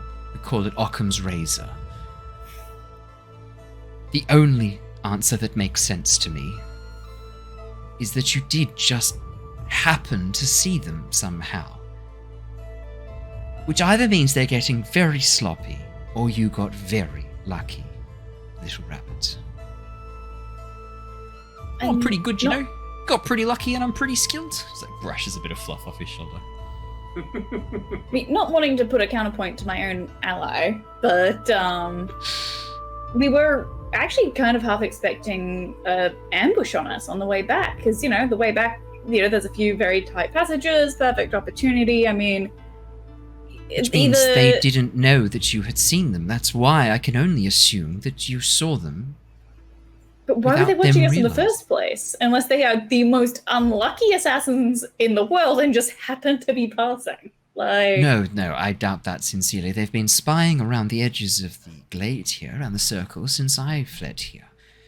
No, I imagine they followed you at a distance to suss out if I was amongst you, if I was hiding in your party, and when they ascertained that I was not, and that you were not a threat to the drow at this point, they came back to their primary target. I doubt all of them went with you. I find it very hard to believe that the entire party would travel just to follow up on the possibility that I was amongst one of your group. No, I imagine that their numbers were, there were maybe half were sent with you, or maybe just over half, to follow you. So You there's probably saw about them. 12 They're here then. protected by magic to keep them hidden from... Well, you know what they say about fortune and fools. Let's Don't not... let the gift horse in the mouth. Exactly. Let's write this off as an incredibly lucky coincidence for us. Because that means they've already potentially written you off as a source of my escape. Or you've piqued their interest, which is far more dangerous for you and far more beneficial for me. So, apologies if it is that one. It kind of works out in our favor, kind of being probably the wrong word here, but we were thinking... You mentioned before, and like she's talking like a really hushed tone, like to minimize the chance of being overheard if the drow somehow have ears. You can nearby. think in your minds. You don't have to speak out loud. The rapport spores are still all around you. Like, Yep. you don't have to have this conversation out loud if you don't want to. But what if if the drow also has the rapport spores? I think she's whispering, like she's just like, Oh yeah, absolutely. can't rule that out as a fact. That No, fair enough. Maybe the drow's also friends with them, like eavesdropping. But yeah. So we're, you mentioned that you're wanting to, escape, go to the surface, maybe somewhere safe. We were thinking, I mean, if you were willing and wanting to, like. Harry said that he'd be willing to escort you up to the surface, and if you were looking for a safe place to stay, I mean, you're more than welcome to take refuge in our guild back in Oxenfurt. Tempting offer. Miss Harry, you seem to be able to spy shadow blades when they do not wish to be seen. Makes sense that you would be the one to accompany me. We would have to make sure that their attention was focused on the lot of you, though. I would need you to leave first, and probably disguise one of you to look a bit more like me. Just draw their attention and get them to follow you away. Let's assume that they don't send their entire number following you. Maybe they send 3 after you. 1 to follow myself and Harry when we leave, being sure that it's us, and then maybe 1 to stay and watch the glade, just in case I am being tricksy, and that I haven't left at all. Yes, you're not too far off my height. Elf, perhaps I could maybe disguise you to look more like me, some sort of magic, perhaps. Or I Do you could have a give some of disguise my kit at all? clothes. I don't have many clothes left. Am I really going to give some of my nicer ones up for you? Do you have a disguise kit on hand? Or Harry, do you have a disguise kit on hand at all? That's a great question. Let me check Harry's inventory. He might have a disguise kit. Because, I mean, Probably with would. Doesn't. a good night's rest, Lyra can suddenly become proficient in disguise kit. No, when I was fleeing from my life from the drow, I thought to myself, I'll grab my armor, grab my weapons, grab some gold, grab some supplies. Unfortunately, disguise kit was not the top of my list on account of them knowing who I was and being able to follow me quite easily. But Harry, Yep. wouldn't he have? Do you have a disguise kit by any chance? No, I mean, sorry. in your merchant's Nah, wares? don't carry around a disguise kit. It's kind of hard to disguise this beautiful face, as he gestures That's a to good his point. rabbit face. Makeup just sort of like falls off the fur. No, that is a good point. Well, there goes that idea. Magic it is, then. I have access to a spell, Disguise Self. And thanks to some of my training, I can imbue the spell into an object. If you were to carry it, it would carry an illusion of me. It would look like me. I would advise that if you are confronted by the Shadow Blades, you quickly dispose of the object to break the illusion. All right. So it'll be an illusion of you.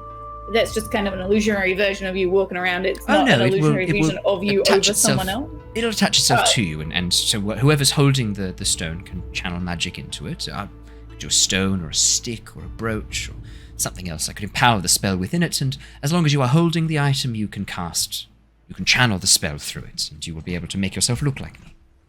Yeah, well, I mean, if it'll help draw the heat off you and Harry, I mean, makes it safer for you guys, and once you're, safely out of reach of them, hopefully, yeah, I'll dispel it, I guess. Just toss the object away, the magic will wear off, and go back to being a normal object again. Sounds good. Great. No follow-up questions, then?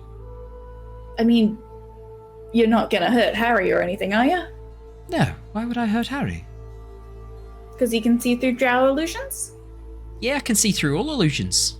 I saw through that illusion in the cave. Sorry, I'm going British again. Yeah, I saw through the illusion in the cave wall. I saw through the illusion on the assassins. I can see through all illusions now.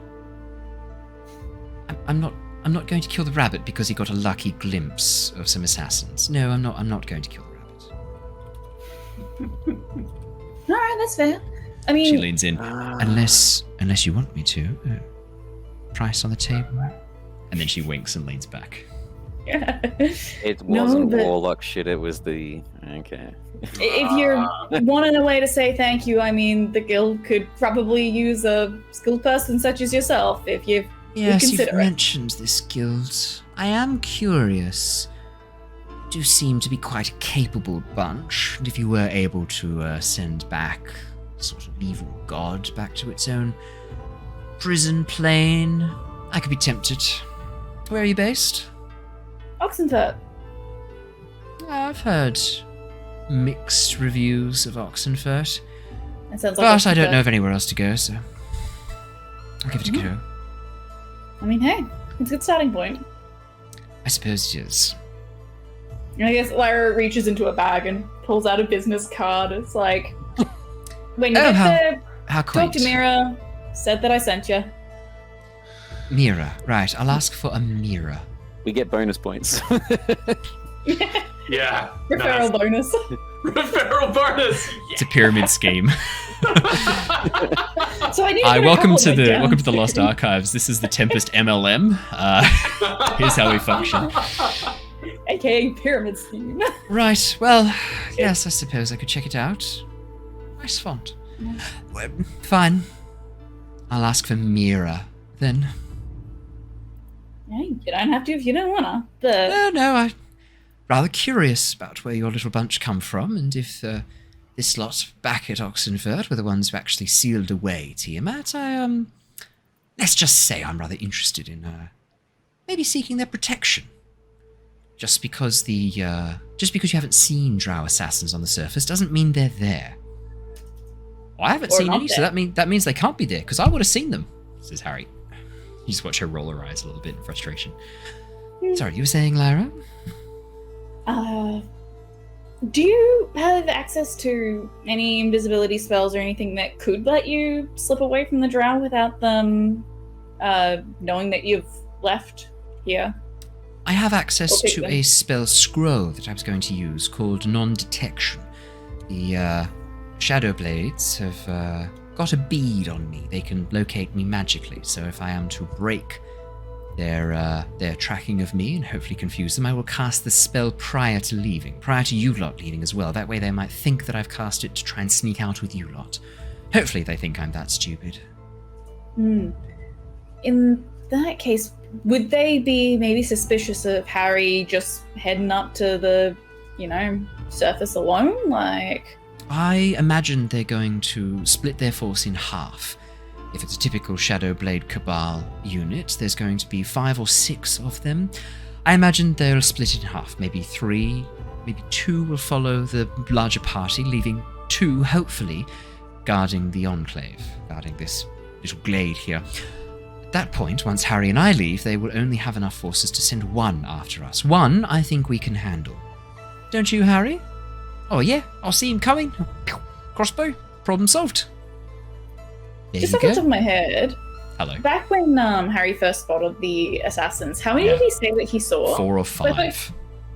And she said that they only would have sent half of their forces, She said right? likely they would have sent half, so it's probably 5 or 6. So Well, that's if it's that's half, it would good. have been 10. Exactly. Yeah. Yeah, I think you're underestimating the number of people they might have here. I mean, Why do you think that? Evidence, please. she just leans over to Harry. Harry, how many did you spot again? Oh yeah, 4 or 5. And you were saying that they would have only sent half of their forces away, right? Keeping the other half or so to keep an eye on you? Okay, maybe that it's a slightly larger force than first anticipated, but that math still works out with them only sending 2 after myself and the rabbit. I think 2 we can escape from. I've got some tricks up my sleeve that I can use to help get us to safety if we were to be pursued. Alright. And you're confident in this too, Harry? Oh yeah, I spotted them before, I'll spot them again. I'm pretty good. Plus, if I run into any trouble, I've got this wand. He holds up the wand that he was using before. Well, that's definitely an option, but, I guess have your lucky rabbit feet on and... hope Yeah, for I've the got 2. best. Quite. Well, you let me know when you're ready to depart. I'll finish packing and, can put all this sorry affair behind me. Live on the Sounds good. surface. Ugh, never thought I'd say those words, but here we are. Needs must. Yeah, needs must. I mean, there's, a good number of slightly less illuminated places if it does take your fancy, but, Indeed. you never know what you might find up there. I do not. That is true. But, Now, I yes. believe we made a bit of a bargain. If you were to return from the Kuatoa, I was going to share a bit more information with you. Is that correct? I think I remember us making some sort of deal. Yes, that must be right. I don't think I wasn't there at the time on that day. Well, Yes, absolutely. I believe... Tell you what, then. Do you want to go fetch your companions? Because this is, obviously... If you don't quite remember the bargain, we can all have a bit of a catch-up. Explain Yes, my I mean, plans who to said I them. didn't remember the bargain? But I'll go get the friends anyway. Right, Drags well, it Harry, along. why don't you stay here with me? I want to talk through the finer details of our plan, as well as some contingencies if we were to run into any trouble on the way. Oh yeah, that sounds pretty fun. Yeah, I like a good contingency plan. Excellent. I knew you'd be amenable. Whatever, well, off you pop. Go fetch your friends, Lyra. Sus. Can I do an insight check before I leave? Like, she's not just Sure. planning on Yeah, sure. offering Harry up as a sacrifice or anything. I'm a Rakarus. That's not a good thing, Scoob. Yeah, of course you can do an insight check. Is that a 23? Yeah. That's high. Lyra. +60! Lyra. Zaylin has clearly layers upon layers of plans.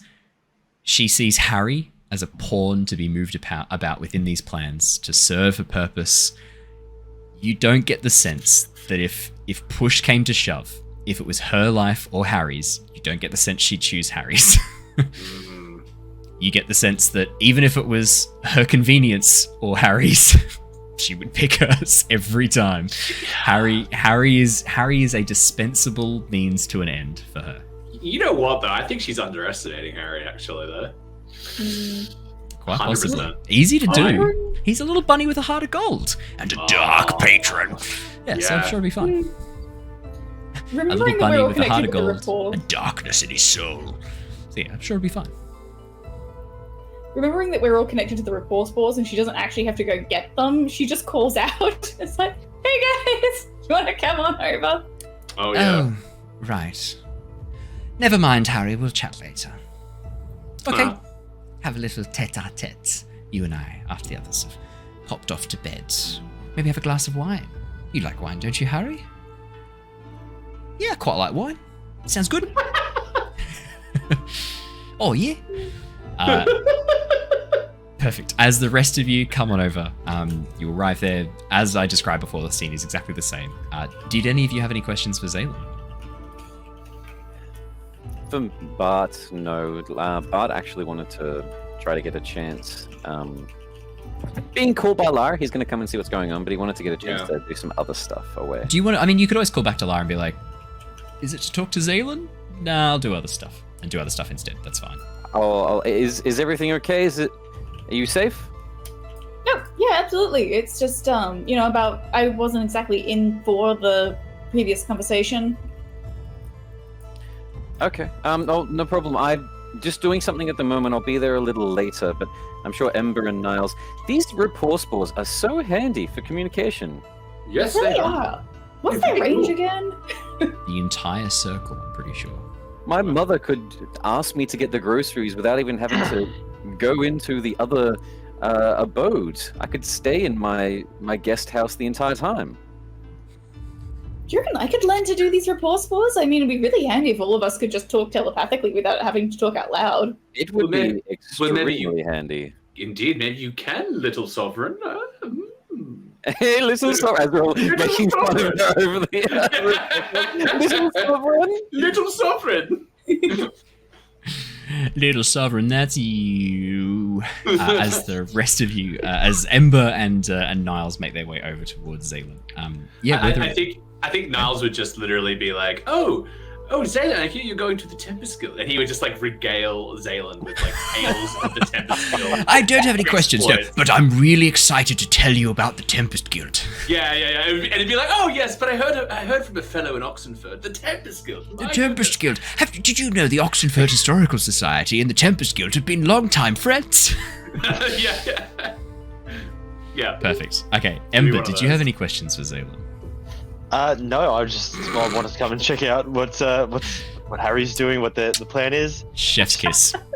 Maybe Ember would also be keen to hear some tales of the Tempest Guild's exploits. I don't know much about. Yeah, exactly.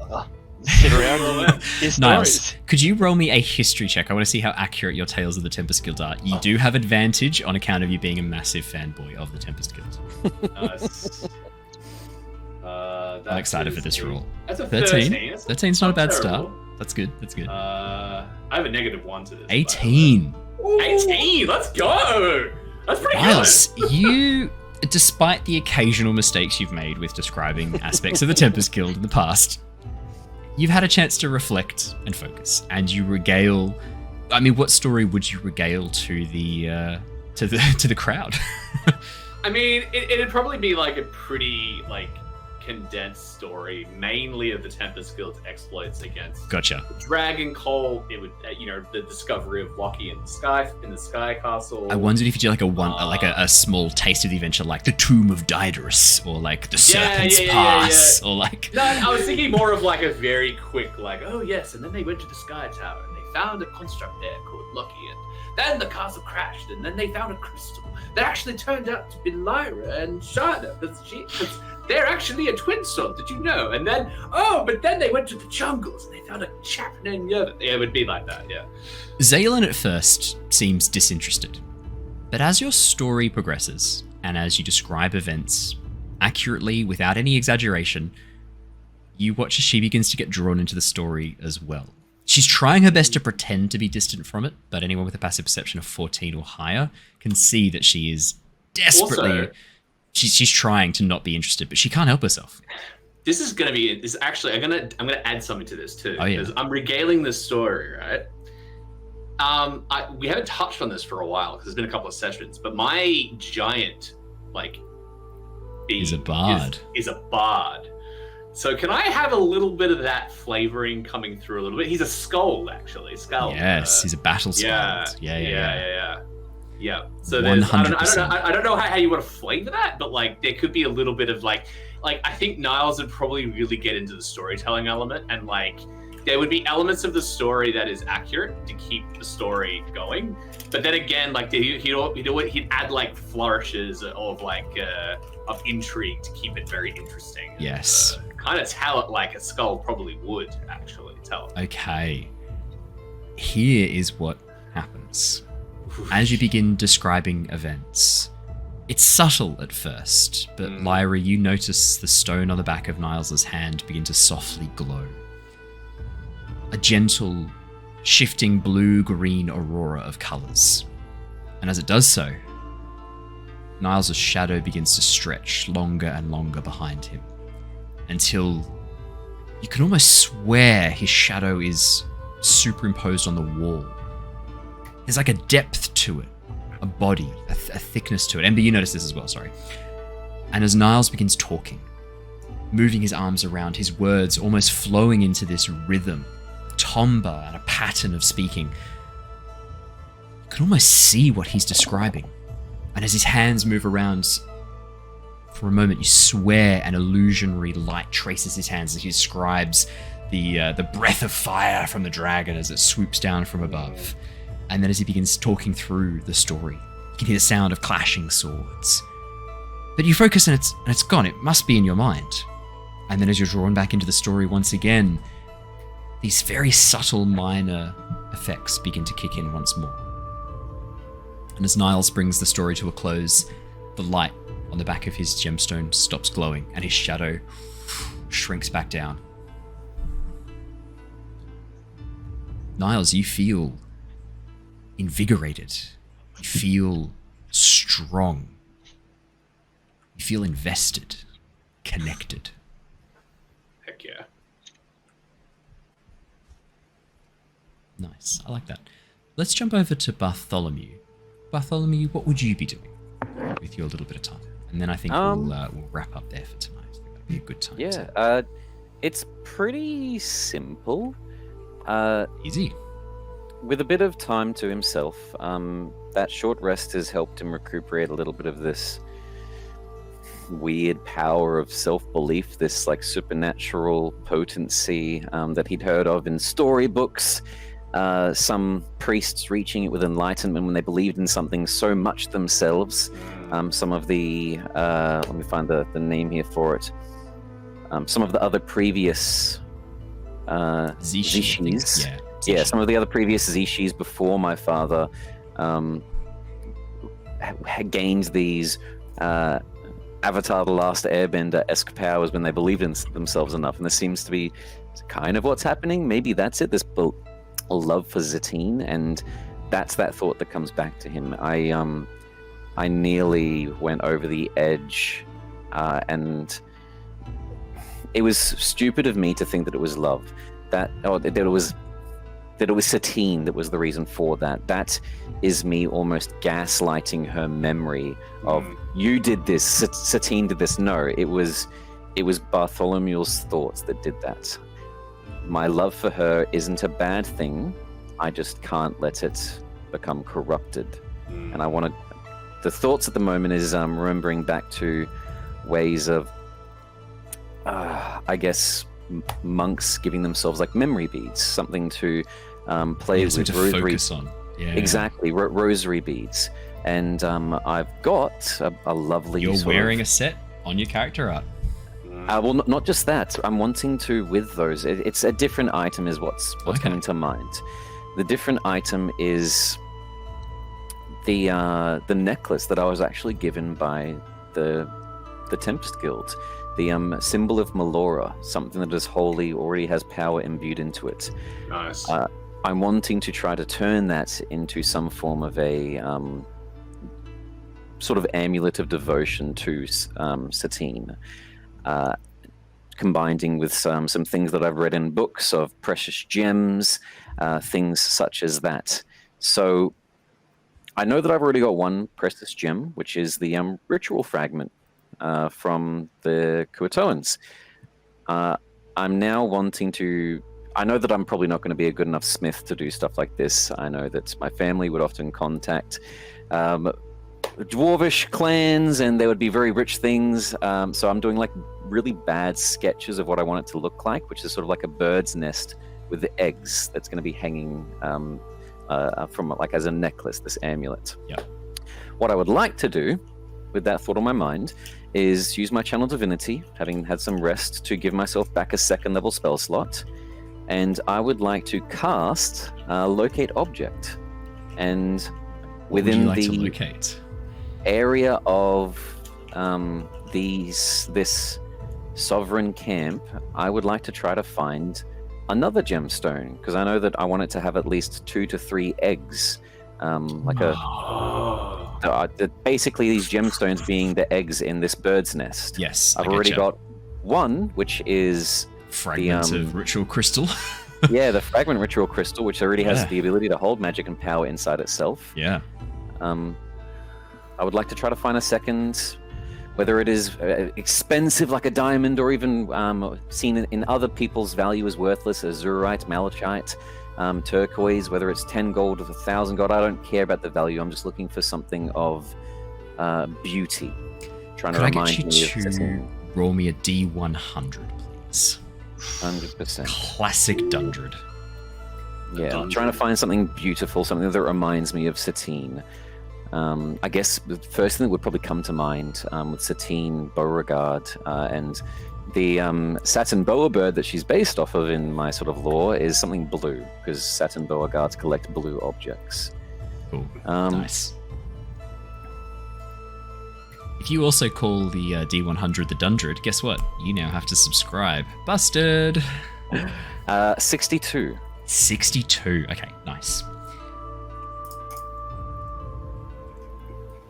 Alrighty.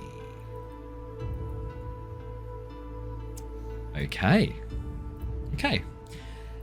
As you cast the spell Locate Object, you feel the magic wash out from you. Is it like a pulse, almost like an echolocation pulse that pushes out and then the magic comes back and you know the location of it? How do you imagine Locate Objects works for Dream? So you skin it. Locate Object, it says, works for 10 minutes. Yeah. I'm still learning to use my powers. I'd like to think rather than even just an instant ping, it's more akin to like the clairvoyance spell in Skyrim, like a trail that I'm following, like a smell, a sensation. Do you want to like pluck a feather, and then as the magic holds it, the feather like points in the direction that you need to go, and as you hold the feather in your hand and move around, it always points in the direction of the item. Rather than a perfect, like, I know it's here because I'm still learning these powers, I think it's that. It's like a guiding, I'm following like a wild goose chase. It's a compass. It's like a compass. Yeah, I like that. That's kind of cool. And I like the idea of using a feather. Like you pluck one of your feathers, imbue it with magic. Instead of the forked twig, you pluck a feather, and as you place it on your hand, it always points, the quill points in the direction of the item. I like that. As you begin moving through the camp, at first you don't know the distance. As you said, you're unpracticed with this spell. This is a new power that you've called upon. But as you begin moving around following the direction of the quill, the feather begins to vibrate slightly, which you think must mean you're getting close to something. And as you get close to the edge of one of the caves dug out into the wall, not too close to where the others are with Zaylin, is on the other side of that slight overhang, you can see that the inside of this cave is littered with what looks like the Zerkwood barrels, or barrel stalks. You can see that there are some old chests, old storage containers, mostly destroyed, rotted away, just piled up in this room, along with various other junk. Looks like a junk room, maybe, for the myconids. And as you peer inside, not really expecting to find anything of value, the feather vibrates violently, pointing towards a small leather satchel, half buried under an old crumbled barrel. And as you peek through, pull out the leather satchel, you can feel a weight inside of it. And as you open it up and look inside, you see this beautiful light blue reflection from inside. And as you pull out this aquamarine gemstone, not fully cut and shaped yet, you can see that the edges are still raw. There's a rock section still stuck to it, but the top of it has been shaped and smoothed, the facets glinting softly. The aquamarine is partially translucent. You can see glints of a darker vein of blue throughout the center, forming this swirling ocean-like appearance as you stare at the aquamarine gemstone. Perfect. It's perfect. It's almost 60 to 70 was aquamarine, so I was like, done. I'll add it to my inventory. 70 to 80 would have been ruby/sapphire, so could have been even bluer, but nice. 60 but to 70 that is aquamarine. With Dream's 9 wisdom, I'd like to think I've put a lot of myself into this character. I like to think Dream probably has ADHD or Bart's, just like me. I'm gonna forget about promising to meet with Lyra and probably head back to the campsite And seeing that this is already egg-shaped, I'm going to start trying to like sand down the Kuatone shard to turn that into a smooth shape as well. And that's probably what I'll be doing before I meet everyone for the long rest. I'm going to say to close this out as all of you benefit from a long rest. Any downtime activities you want to do, Bartholomew, as you spend some time shaping these gemstones, you watch as Gook, the young female Sverniblin, comes over, pulls out some tinker's tools and jeweler's tools from her kit, and offers to assist you with this, being a jeweler by trade. Yeah, look, I don't really have a sandpaper in my inventory. I didn't think so. So I was probably just like rubbing it against the ground, like back and forth, really awkwardly. She sees you doing this, goes, hey, I don't want to interrupt. It looks like you're doing something really important, but if you keep doing that, you're gonna like shatter that gemstone. Do you want a hand? I've got some tools. You don't need to help me. I made you No, feel I'd like to. bad I really before. like to. It's really fun. Okay. Helps me focus and think, and takes my mind off things that I'd rather not think about. Okay. I'll pass her the gemstone and then sort of just start like rambling to myself. I didn't want you to get hurt again. I've been trying to learn how to protect people in my under my protection. Sorry, I'm jumbling with words as well now. There might still be survivors. I'm going to be honest. I'd rather not talk about that. Is that okay? Let's just see. Gobbledy broad. No, I'm happy to talk about anything else. I love talking. So much. Anything else. Just like I can't think about that right now. My family are there. My little sister. I can't think about that. So tell me about the couture. What happened with that? I flash back to Venom like wings. I don't want to talk about that either. Okay, fair. Yeah.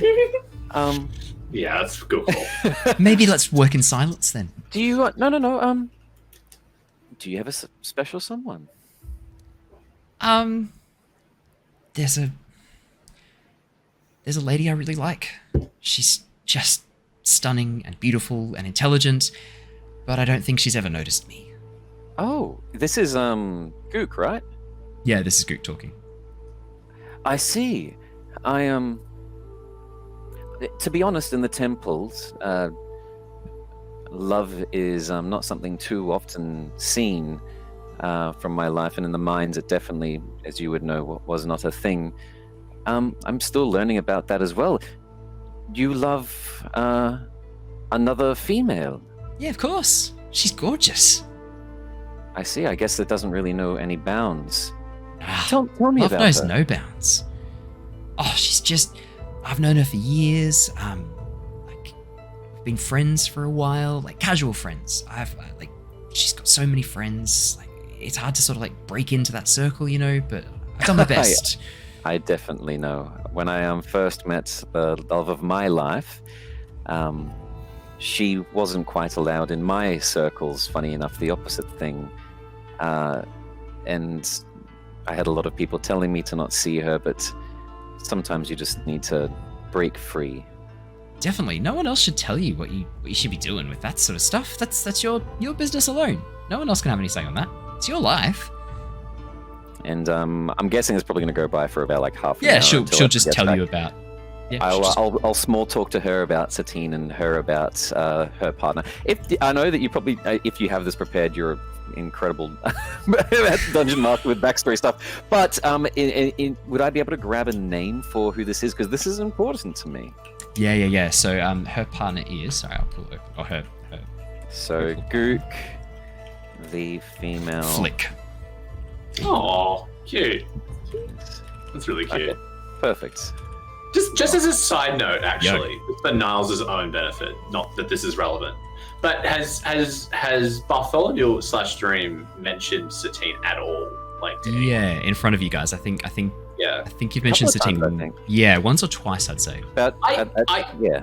I didn't realize that maybe I'm more related to Bart than I maybe didn't realize. But does Satine ring a bell to Niles at all? I think that would be a really good cliffhanger to end on. Can you roll me a history check? We were possibly about to be related when I get married. What the? I didn't know about this.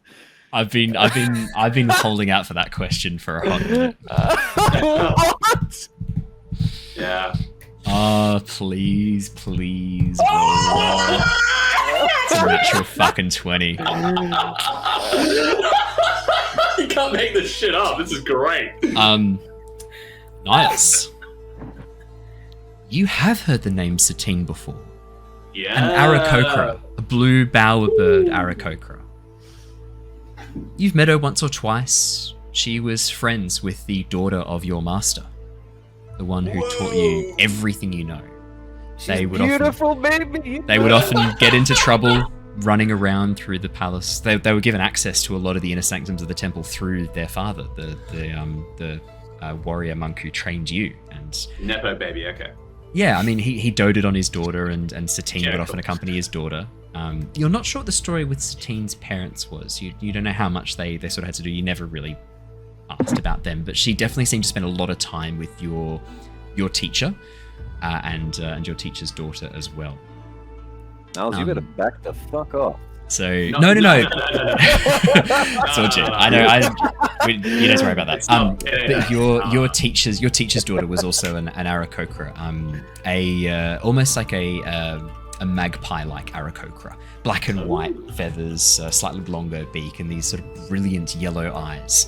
The two of them, her and Satine, would get into a lot of trouble together. They were a bit mischievous when they were a bit younger, and then as they got older, you didn't get to see as much of them.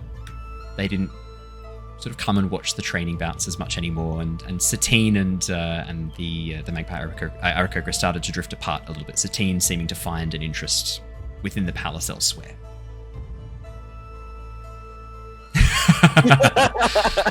But yeah, you definitely know Satine. In some ways, Satine was kind of like not a sister, but maybe a cousin to you. Someone who was close to people that you were close to. Yeah, right. What the hell? What the fuck? That's cool. Okay. And I think that's the bombshell I want to end on tonight. That's a good bombshell. Yeah, that's a cool one. It's juicy. Oh, sorry. The daughter of your master. You wouldn't have her name in your backstory, so you can add it now if you like.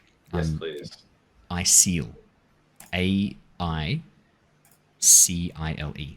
But does he see? Iceal. I'll type it out in here too. AICEL? AICEL.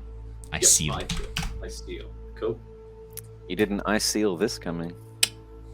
I did not. And I think that is a really good note to end on. A really wholesome secret to be shared. Yeah, Thank you beautiful. so much for joining us, everybody. It is lovely to have you here once again, and really lovely to be playing D&D.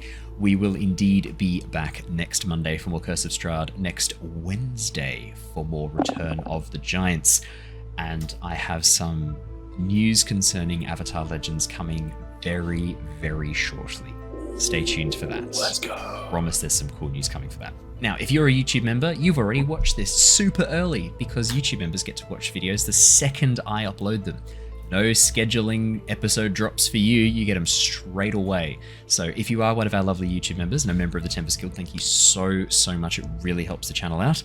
If you're watching this on Twitch, again, thank you so much. Thank you for joining us, and we're going to go raid another lovely channel. So until next time, stay safe, stay well. We'll see you all again soon. Until next time, everybody. Goodbye. Goodbye. Mwah.